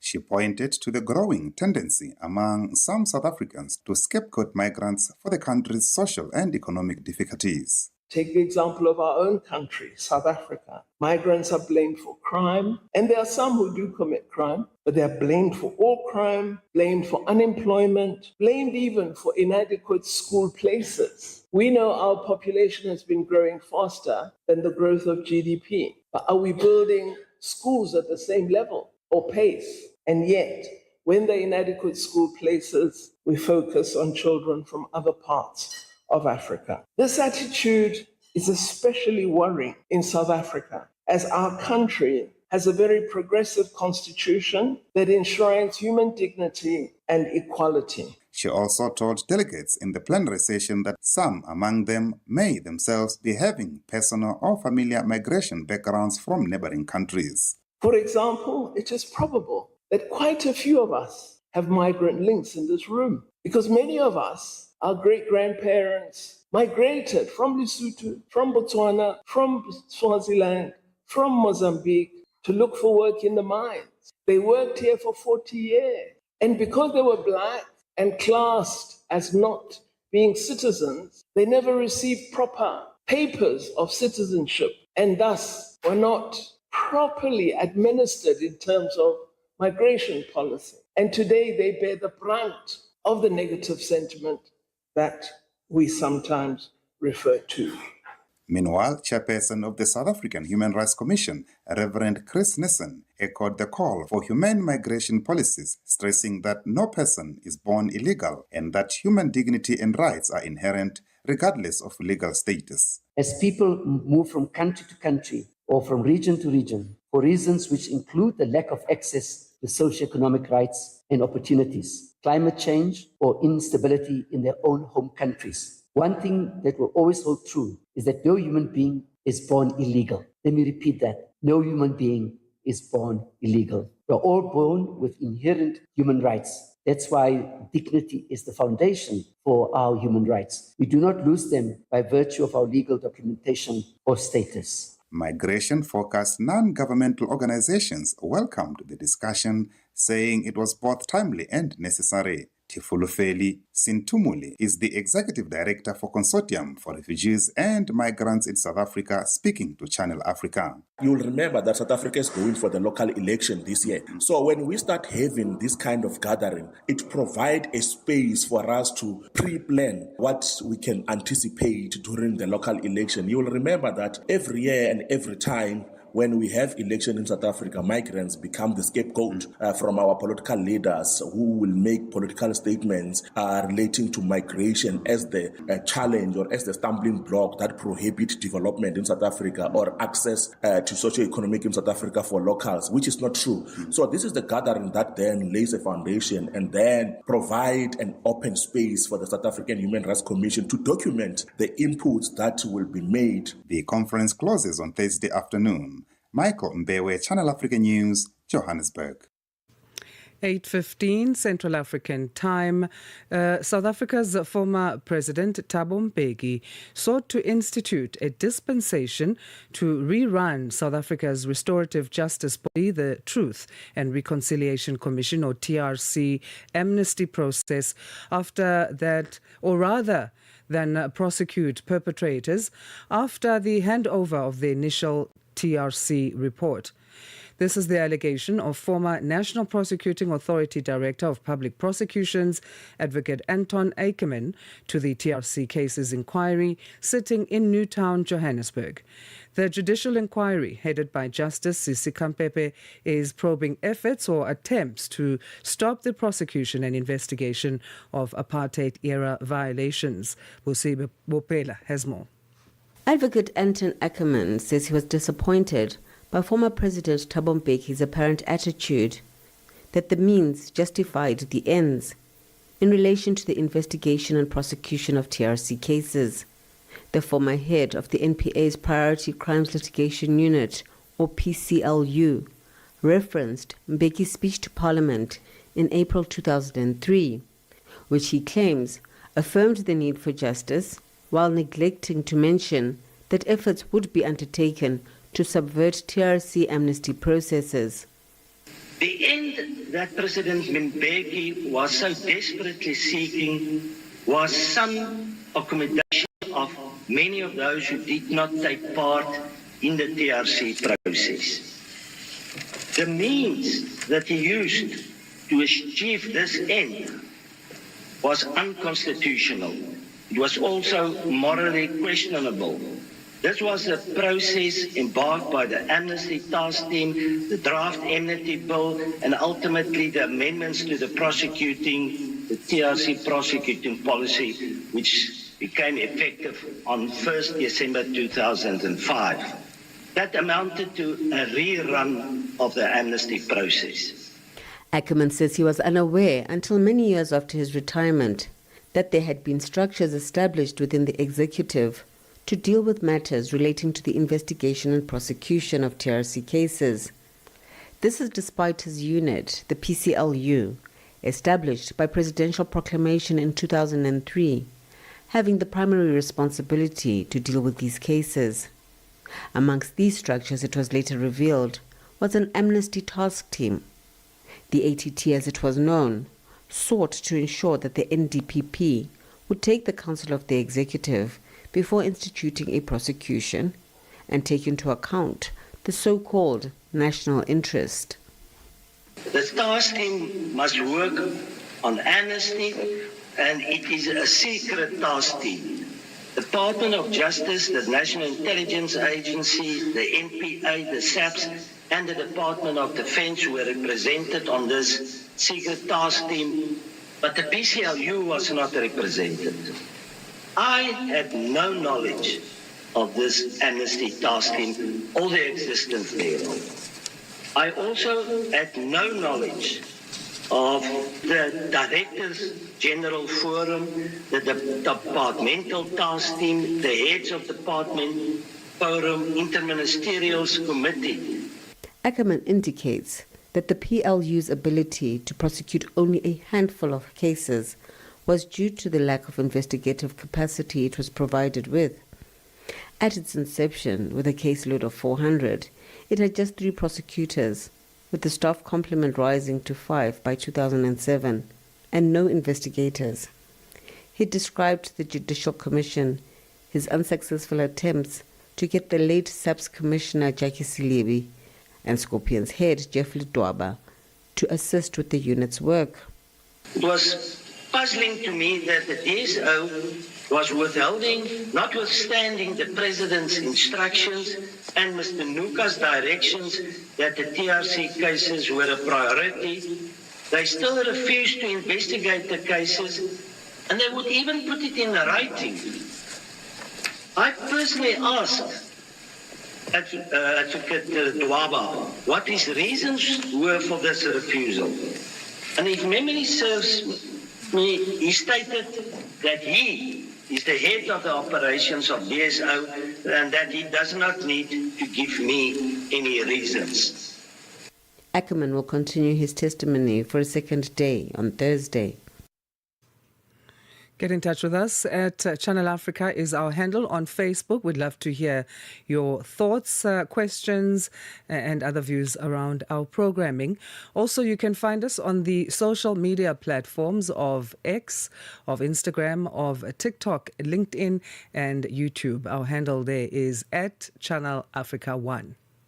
Africa, meet Abedi. Yeah, that's me. Abedi is a music lover through and through. I really love African music. He's got a taste for all kinds of tunes and spends his days listening to Channel Africa. Guess what? He didn't know. Okay. Channel Africa wants to help Abedi and all music lovers everywhere to discover even more incredible music. That is why Channel Africa is calling on all African musicians to submit their music. Musicians, remember to give us all your relevant information. Make your submissions at music@channelafrica.co.za. Submissions are your chance to be heard on radio. But sadly, they do not guarantee that you will be playlisted. All submissions will be carefully reviewed to see if they meet our station's requirement. Channel Africa, the African perspective. Your life, your rhythm, your Africa. Channel Africa. Find it for free on Google Play and the Apple App Store. Across South Africa, condolences are pouring in for Monsieur Terra Lekota, the founding president of opposition political party, the Congress of the People, or COPE, who has died at a hospital in Midrand, north of Johannesburg. Lekota had a long and distinguished political career, from his role in the liberation struggle to senior government positions in a democratic South Africa. After the 2007 African National Congress Party, or ANC, Polokwane Conference, and the 2008 recall of former President Thabo Mbeki, he founded COPE, which won more than 1.2 million votes and 30 seats in the 2009 national elections. Our politics reporter, Ntebo Mukobo, reflects on his life and legacy. Amandla! At this point, I call upon the Secretary General to present his organizational report. Comrade SG. Musiwa Patrick Terra Lekota, a giant of the liberation struggle, is no more. Lekota cut his teeth in the ranks of the South African Students' Organization, the United Democratic Front and the ANC. In post-apartheid South Africa, he became the first Premier of the Free State. He also served as the chairperson of the NCOP and Minister of Defense. Politically, was a former ANC NEC member and the organization's national chairperson under the Thabo Mbeki ANC leadership between 1997 and 2007. But his political career took a sharp turn after Mbeki's crushing defeat at the hands of his then Deputy President Jacob Zuma at the 2007 ANC Polokwane Conference.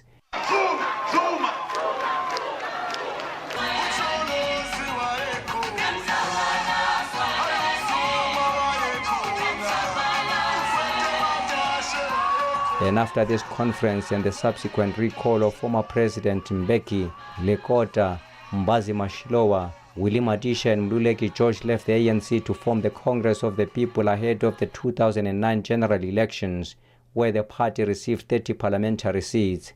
The principle of inclusivity was an overriding consideration for this consensus leadership approach. The Congress of the People presents to the nation a leadership that is inclusive and represents the broader sections of South African society. To the people of South Africa, we say that this leadership is ready to serve and will do so with humility, the decency and dignity you deserve. But soon after the formation of COPE, the party was rocked by a fierce leadership battle which saw it becoming a shadow of its former self. And I really did not believe that we would be faced with what actually happened in the end. I was quite astounded to discover that all along we had been hoodwinked into walking into that. But I'm also glad that that happened, and happened in this way, because it gives members of the public, members of our organization, a sense of who is what. Its co-founder Mbazi Mashilowa was suspended. COPE members are being told once more, we are not ready for a Congress. Maybe they are not ready for the Congress, but we are ready for the Congress. In any case, this is not a Congress of the leadership. It's a Congress of the members of the Congress of the People. And this marked the beginning of the end. From 30 parliamentary seats in the 2009 elections to 3 in the 2024 elections, and subsequently to being booted out of parliament completely in the 2024 polls. At some point, Lekota was forced to eat a humble pie when his party slowly but surely exited the country's political stage. To all the members of the Congress of the People, when I made this commitment to eat my head, it was out of faith and belief in the commitment of each and every member of the Congress of the People. I didn't lie, I meant it. So I'm going to bite this head. But my teeth are really low. Special branch knocked most of my teeth out. So I'm going to try with my dentures to do this, and then so you can record it. And history can say I never lied to the people of South Africa. President Cyril Ramaphosa has also sent his condolences to the Lekota family. The ANC president said he had traveled a long way with the late COPE president. We met at university and we were both expelled from university for our political activism, and we met again when we were both involved in the ANC, and he became a minister in our government. And through to political differences that are common in the political life, he went off and formed his own organization. He was a committed South African. My condolences to his family, and we will be talking to his family to see how best they would like to have everything arranged with regard to his burial. Meanwhile, his family has requested for privacy as it engages with government on his funeral arrangements. I am Tebo Mokobe in Johannesburg. Yeah, 8:27 Central African time, and what are we looking at this? Should we maybe throw forward to tomorrow, yeah. being Ghana's Independence Day? It is, indeed it Right. is. The 6th of March, 1965, 60... Hey, my maths is out the window. But yeah, we'll be celebrating. In fact, we'll be looking at Ghana's celebrations tomorrow. One of the first countries across the continent, of course, led by Kwame Nkrumah, to independence, getting their independence from the United Kingdom, Great Britain, as it used to call itself.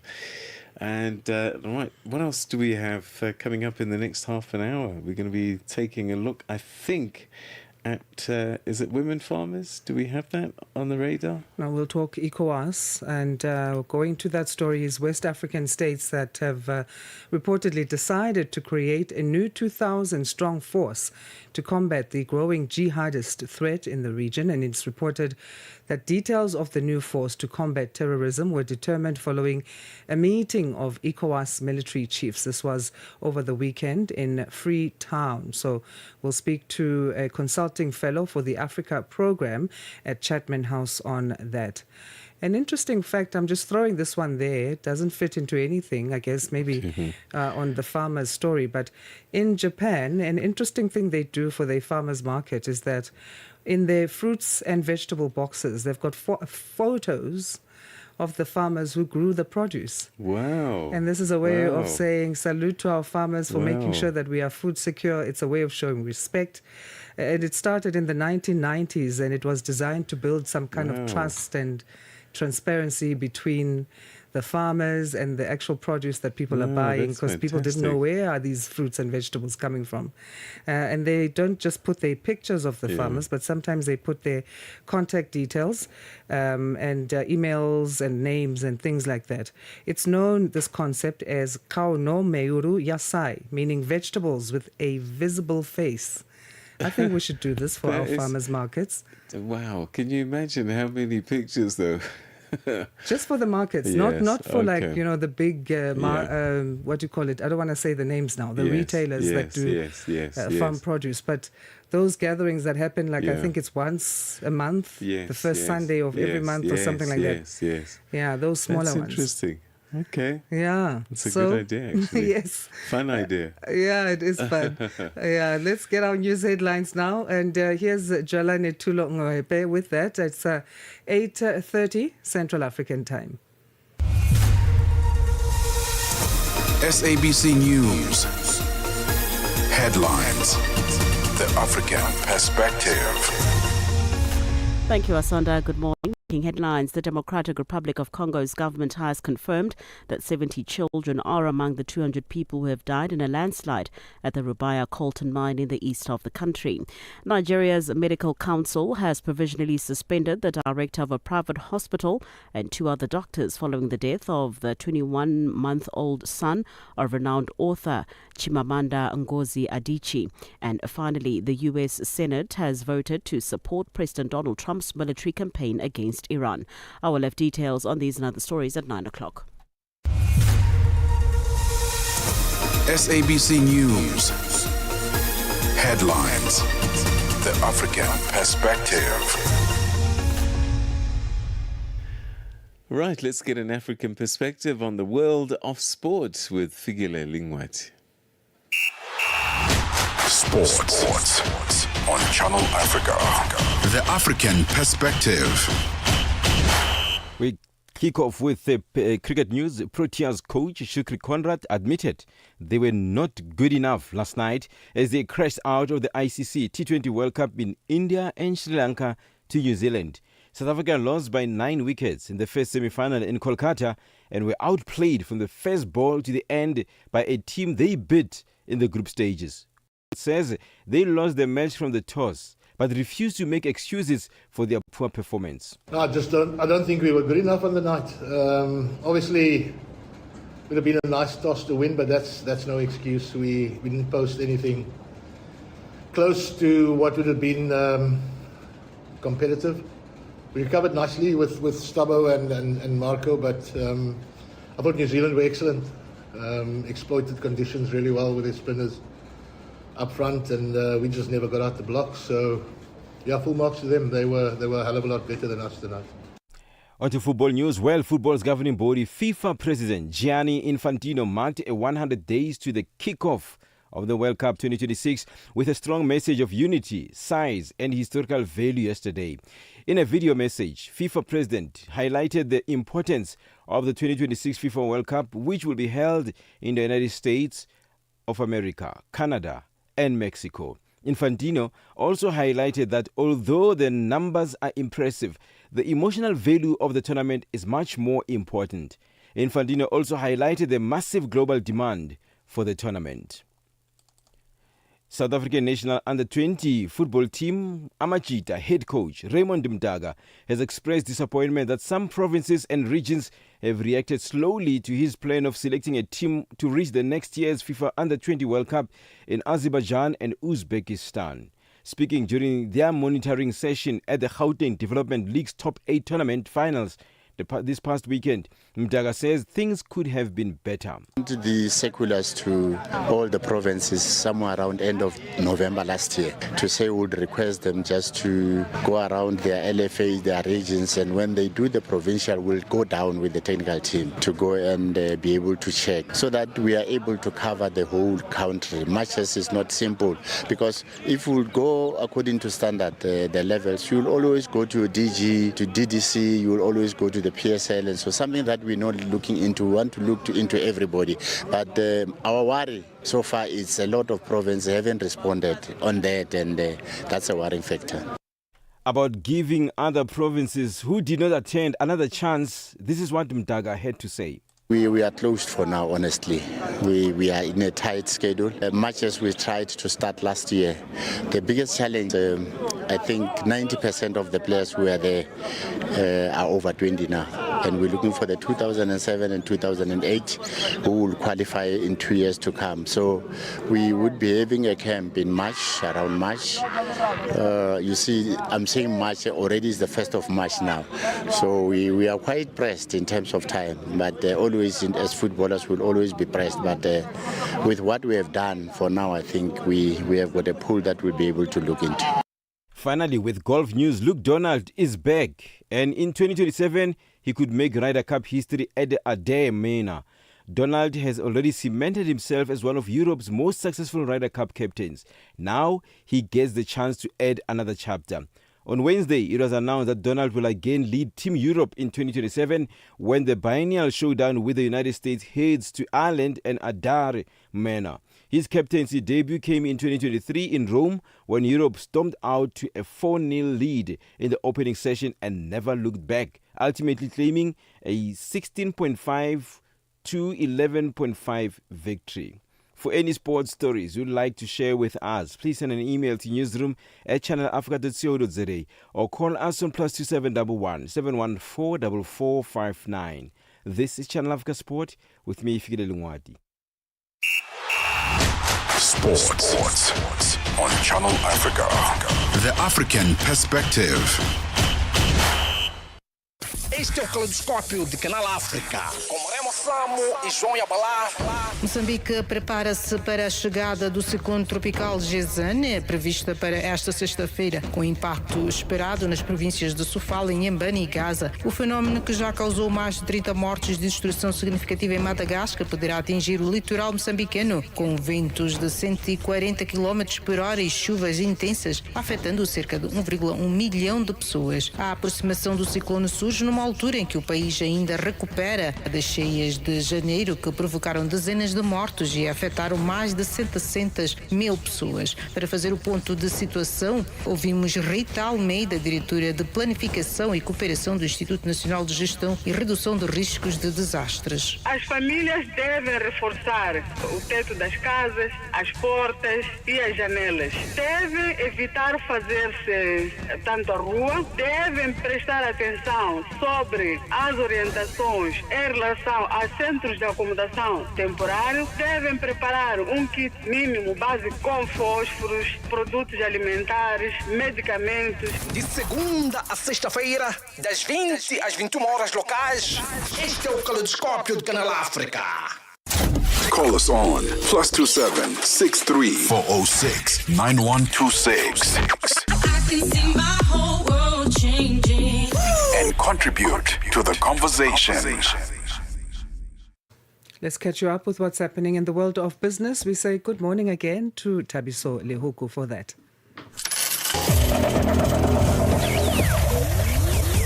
Business news on Channel Africa. The African perspective. Thanks, Asanda, and good morning. Nigeria's Dangote oil refinery has issued tenders to sell gas oil and jet fuel in March. Dangote is offering up to 44,000 metric tons of jet fuel for loading, as well as at least 40,000 tons of gas oil with a maximum sulfur content of 50 parts per million, also for loading. The refinery has not yet responded for comment. Egypt's petroleum ministry has denied any connection with the Russian gas tanker that sank in the Mediterranean yesterday. In a statement, the Egyptian Petroleum says the tanker was not bound for any of Egypt's ports and that it was not listed under supply or liquefied natural gas cargo contracts to the country. Russia accused Ukraine of attacking the ship, which sank in waters between Libya and Malta after catching fire a day earlier.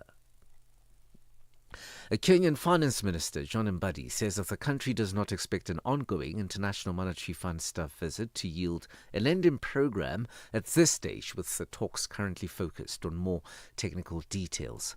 Chandula Gege on this report.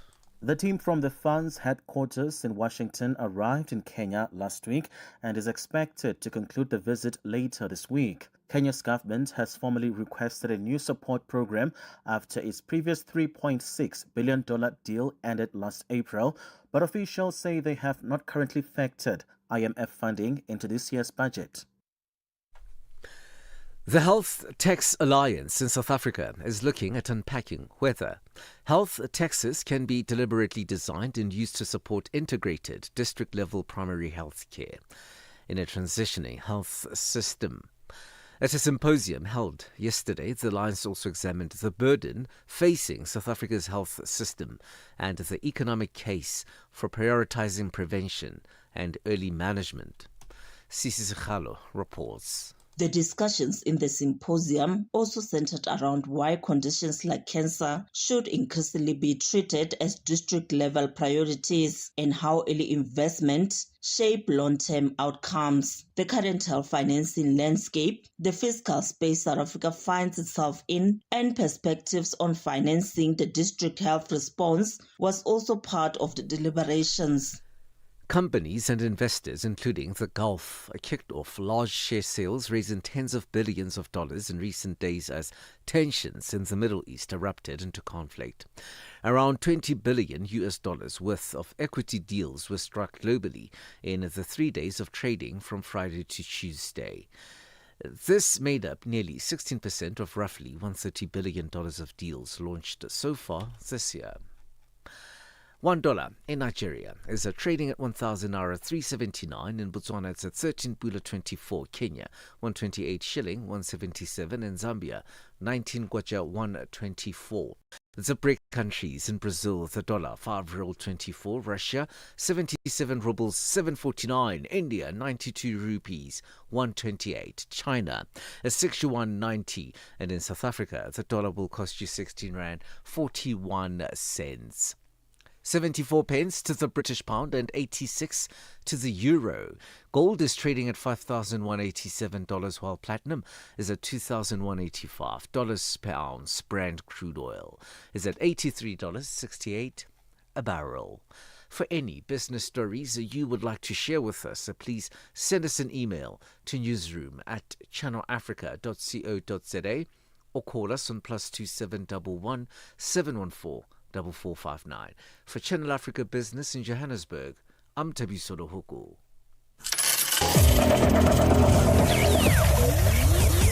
Business news on Channel Africa. The African perspective. A fresh morning, a fresh perspective. Stay tuned to Rise and Shine on Channel Africa. West African leaders have reportedly decided to create a new 2,000-strong force to combat the growing jihadist threat in the region. It's reported that details of the new force to combat terrorism were determined following a meeting of ECOWAS military chiefs in Freetown over the weekend. Now, the idea of an anti-jihadist force has been in discussion for years by the 12 member countries of the Economic Community of West African States, ECOWAS. Well, to discuss this a little further, we're now joined on the line by Paul Melly, who's a consulting fellow at the Africa Programme at Chatham House. Paul, thanks very much indeed for joining us and welcome to the programme. Thank you. Good morning. So ECOWAS has been discussing a regional counter-terrorism force for some years now. What do you think has changed now that's pushed the West African leaders to finally move forward with this plan? Well, I think that the immediate challenge is that you've had a long-running security crisis in the Sahel, so in Burkina Faso, Mali, and Niger, but those countries left ECOWAS at the beginning of last year, but the crisis there has spilled over their borders and is now posing a threat to the north of the countries that are still in ECOWAS. So that's basically the coastal West African states. So we've seen jihadist groups, armed groups, staging attacks in the north of Benin, in the north of Nigeria, and in the north of Togo, and there are suggestions they may even have infiltrated into Ghana. Earlier, they had been active in the very north of Côte d'Ivoire, but the Ivorian military seem to have managed to counter that. So this has become a threat not just to the Sahelian countries, which, of course, until January last year were members of ECOWAS, but it's now a threat to the whole region, and the jihadists are seeking to push further south. And although there are still real political difficulties in the relationship between the ECOWAS member states and those Sahel countries that broke away, increasingly ECOWAS governments such as Nigeria believe that tackling this security crisis is such an urgent priority that they must act even if some of the political problems still are going to have to be resolved later. 2,000 soldiers, it sounds like a lot, but is it really, given just how large this area it is and how difficult individual countries have struggled with their national armies to deal with this threat? Well, it's a very small force on paper, but I think the idea is that it would be really well coordinated, properly trained, properly equipped, and focused on this special task. It doesn't mean that the national armies won't be there, whether the national armies in the ECOWAS states themselves, or of course the national armies in the Sahel countries, who are now in their own bloc, the Alliance of Sahel States. It's really that the region aims to have a small, strong specialist force that can really then perhaps mobilize in a specialist way to tackle the armed groups, and that perhaps can also attract some international funding, for example, from the UN or possibly from partners in Europe, or perhaps even the US, which has recently, during the first year of the Trump administration, very little attention was paid to West Africa. But over the last few months, senior US officials have been visiting the region both the Sahel countries, but also Nigeria to talk about security cooperation. So that may be the principle. And the background is that West Africa has a very, very long tradition of security cooperation. This force has, as it were, its roots in a force that was called ECOMOG, that was formed right back at the beginning of the 1990s to intervene in the civil war in Liberia and basically prevent that country from sliding into genocide. So the whole culture of security cooperation between ECOWAS armies is really quite developed, and questions that, in some other parts of the continent might complicate things, like the working relationship between countries that speak French and countries that speak English and countries that speak Portuguese.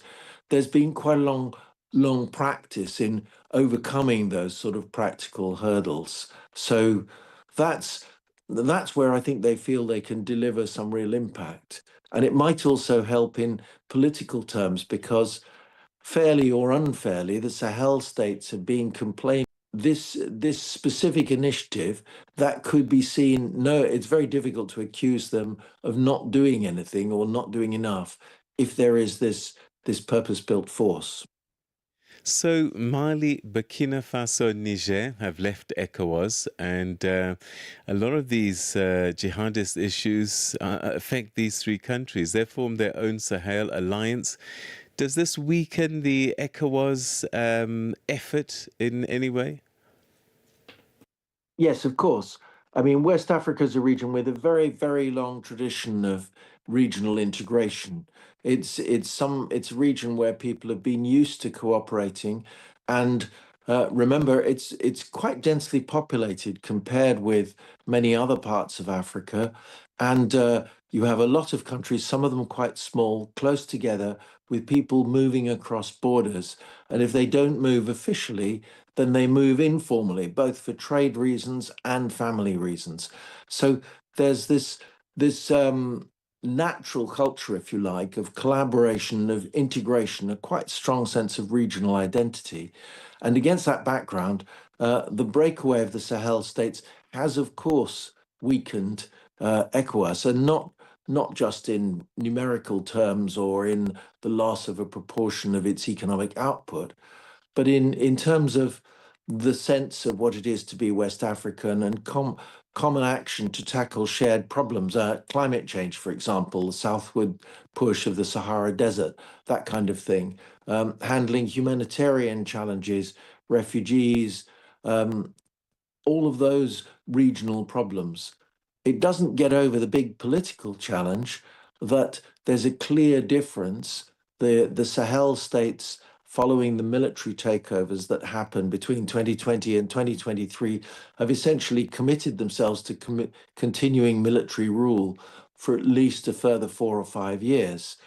Whereas in ECOWAS, a founding principle is that even if there is a military takeover, there must be a transition back to elected civilian government. So there are still big differences, but even with those, with the three Sahel states not in the ECOWAS bloc, regional cooperation is hampered. And there has been discussion about finding a new sort of, shall we say, divorce settlement, if you like, between the two blocs.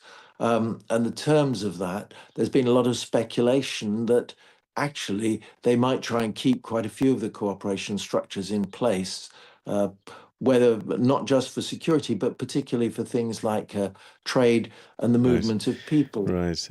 Paul, I'm going to have to cut you there, unfortunately, because we've run out of time. But I want to thank you very much indeed for your insights and analysis on the situation with this ECOWAS force. Thanks for your time.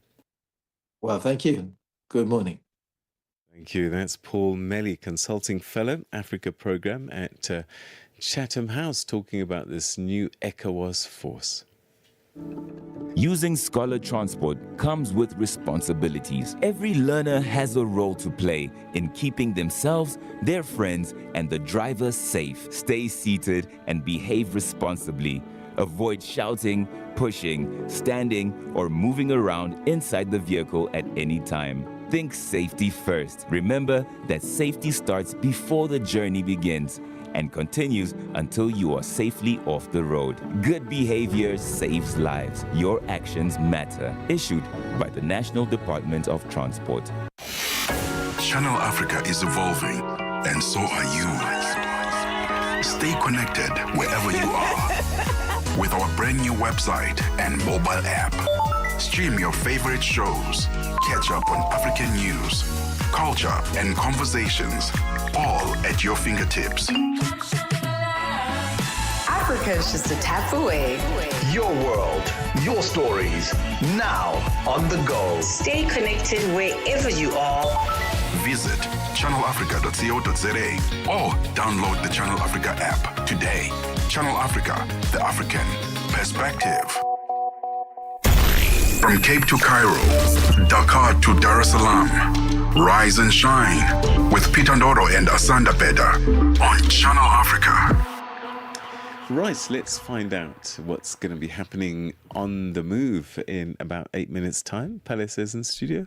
Good morning. Yes, top of the morning to you. Well, there's a lot to speak about today on The Move. Asanda, I'm sure you have been part of a WhatsApp group, perhaps with a bunch of friends, planning something. Could be an event, a trip. I need to remove myself from some groups. That's how many I'm part of. So today we're looking at these group chats, right? Like as though they were a workplace. And if they were KPIs, is everyone hitting their KPIs? Is the planner doing what they're supposed to do? There's always the silent reader, the person who never responds and just looks at everyone's text. The voice note queen with those 5-minute voice notes over there, the late payer, and we're like, are you coming or not? Where's the money? You know, the soft life curator is always trying to get us to go on these expensive trips and dinners, right? Exactly. So we're going to be looking into that in the first hour of today's show. It's going to be quite fun. In the second hour, we're joined by actress, scriptwriter, and entrepreneur Fikile Mutwalo, who's spoken quite openly about her journey coming back to South Africa after she spent a few years in the US trying to pursue her career and failure thereof, which she says herself. And she's in our Becoming feature giving us insights on how to navigate disappointment and how she's navigated her own disappointment. Nice. And that's great that you have that ahead of its International Women's Day this weekend. Yeah. So getting a great account Packed from a show woman. as usual. Strong woman there. Yeah. That's coming up after Rise and Shine. 6 decades strong, Channel Africa continues to inspire Africa and the world, proudly sharing The African perspective.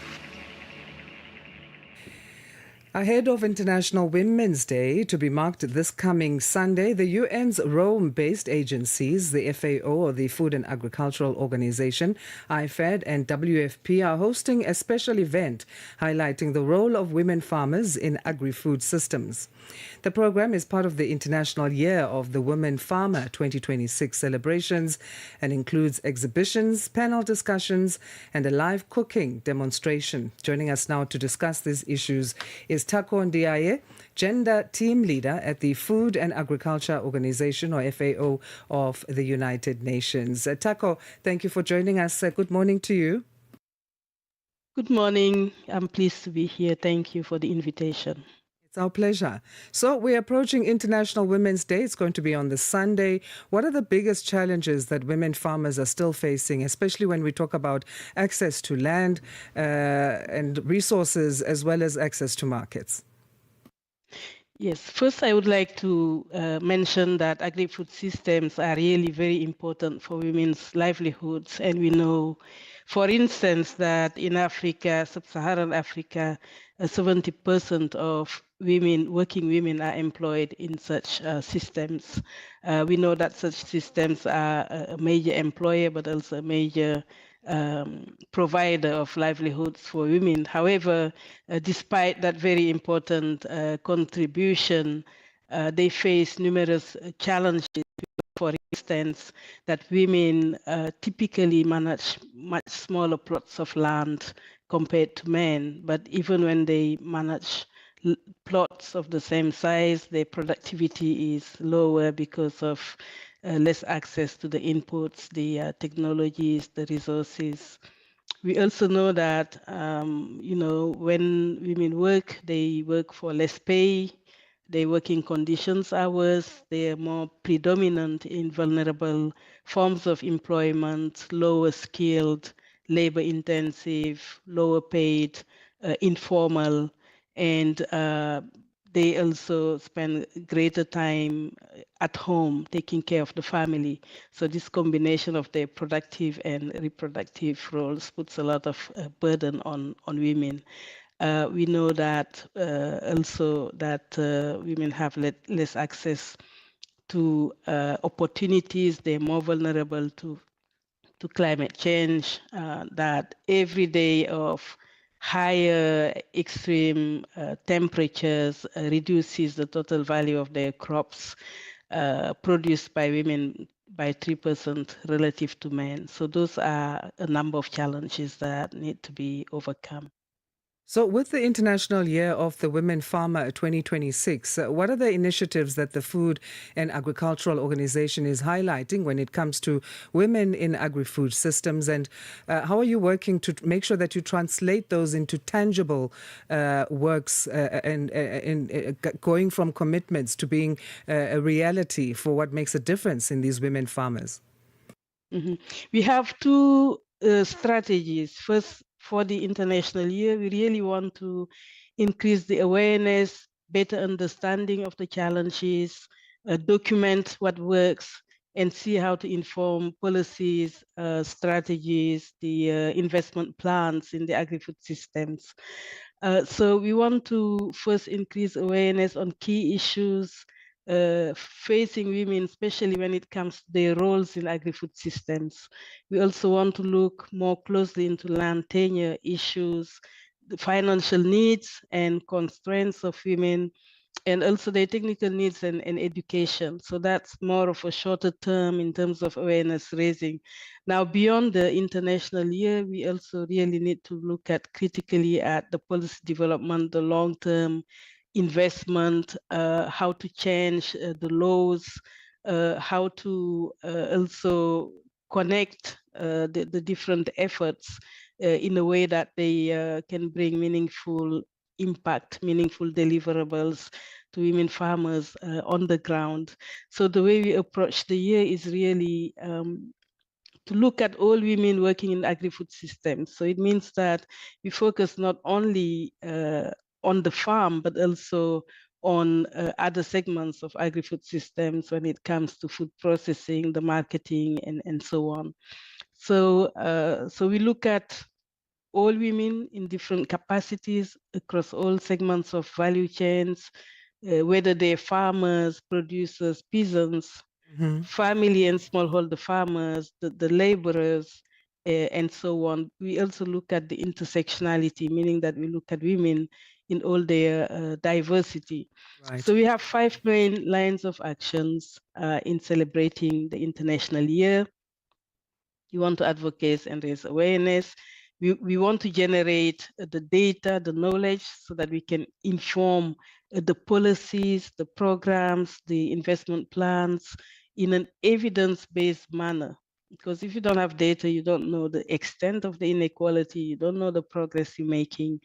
We also want to look into issues on heritage and culture, addressing social norms that underpin these structural constraints to women's empowerment in agri-food systems. We mentioned the education and the capacity building, and we also have the policy making, the parliamentary action, and the partnerships. Quite a number of tangible efforts they're being made, but we're going to have to leave it there, Tako. Sorry to cut you off. We're completely out of time, and we need to hand over to the next show. Thanks again for chatting to us. Thank you. Bye. Thank you. Tako Ndiaye is Gender Team Leader at the Food and Agriculture Organization of the UN, talking the International Year of the Women Farmer 2026 as we look forward to International Women's Day to be marked this Sunday. That's our show, Rise and Shine, on this Thursday. Asanda, Beda and Peter Ndoro, have a great day. The news is next. Here's Dwelani Tulongwepe. SABC News. The African Perspective. Thanks, Peter. Top stories: Asawa, 70 children among those killed in the DRC landslide, and Nepal goes to the polls today. Good morning. The Democratic Republic of Congo's government has confirmed that 70 children are among the 200 people who have died in a landslide at the Rubaya coltan mine in the east of the country. Rubaya produces around 15% of the world's coltan. The site, which has been under the control of the AFC or M23 rebel group since 2024, was recently added to a short list of mining assets being offered by the Congolese government to the United States under a Minerals Corporation framework. The latest incident came a month after another disaster at the site killed more than 200 people in late January. Private investigator Paul O'Sullivan and his former assistant Sarah Jane Trent are expected to appear before South Africa's Parliament's ad hoc committee this morning. It will be O'Sullivan's third appearance before the committee that's investigating criminal infiltration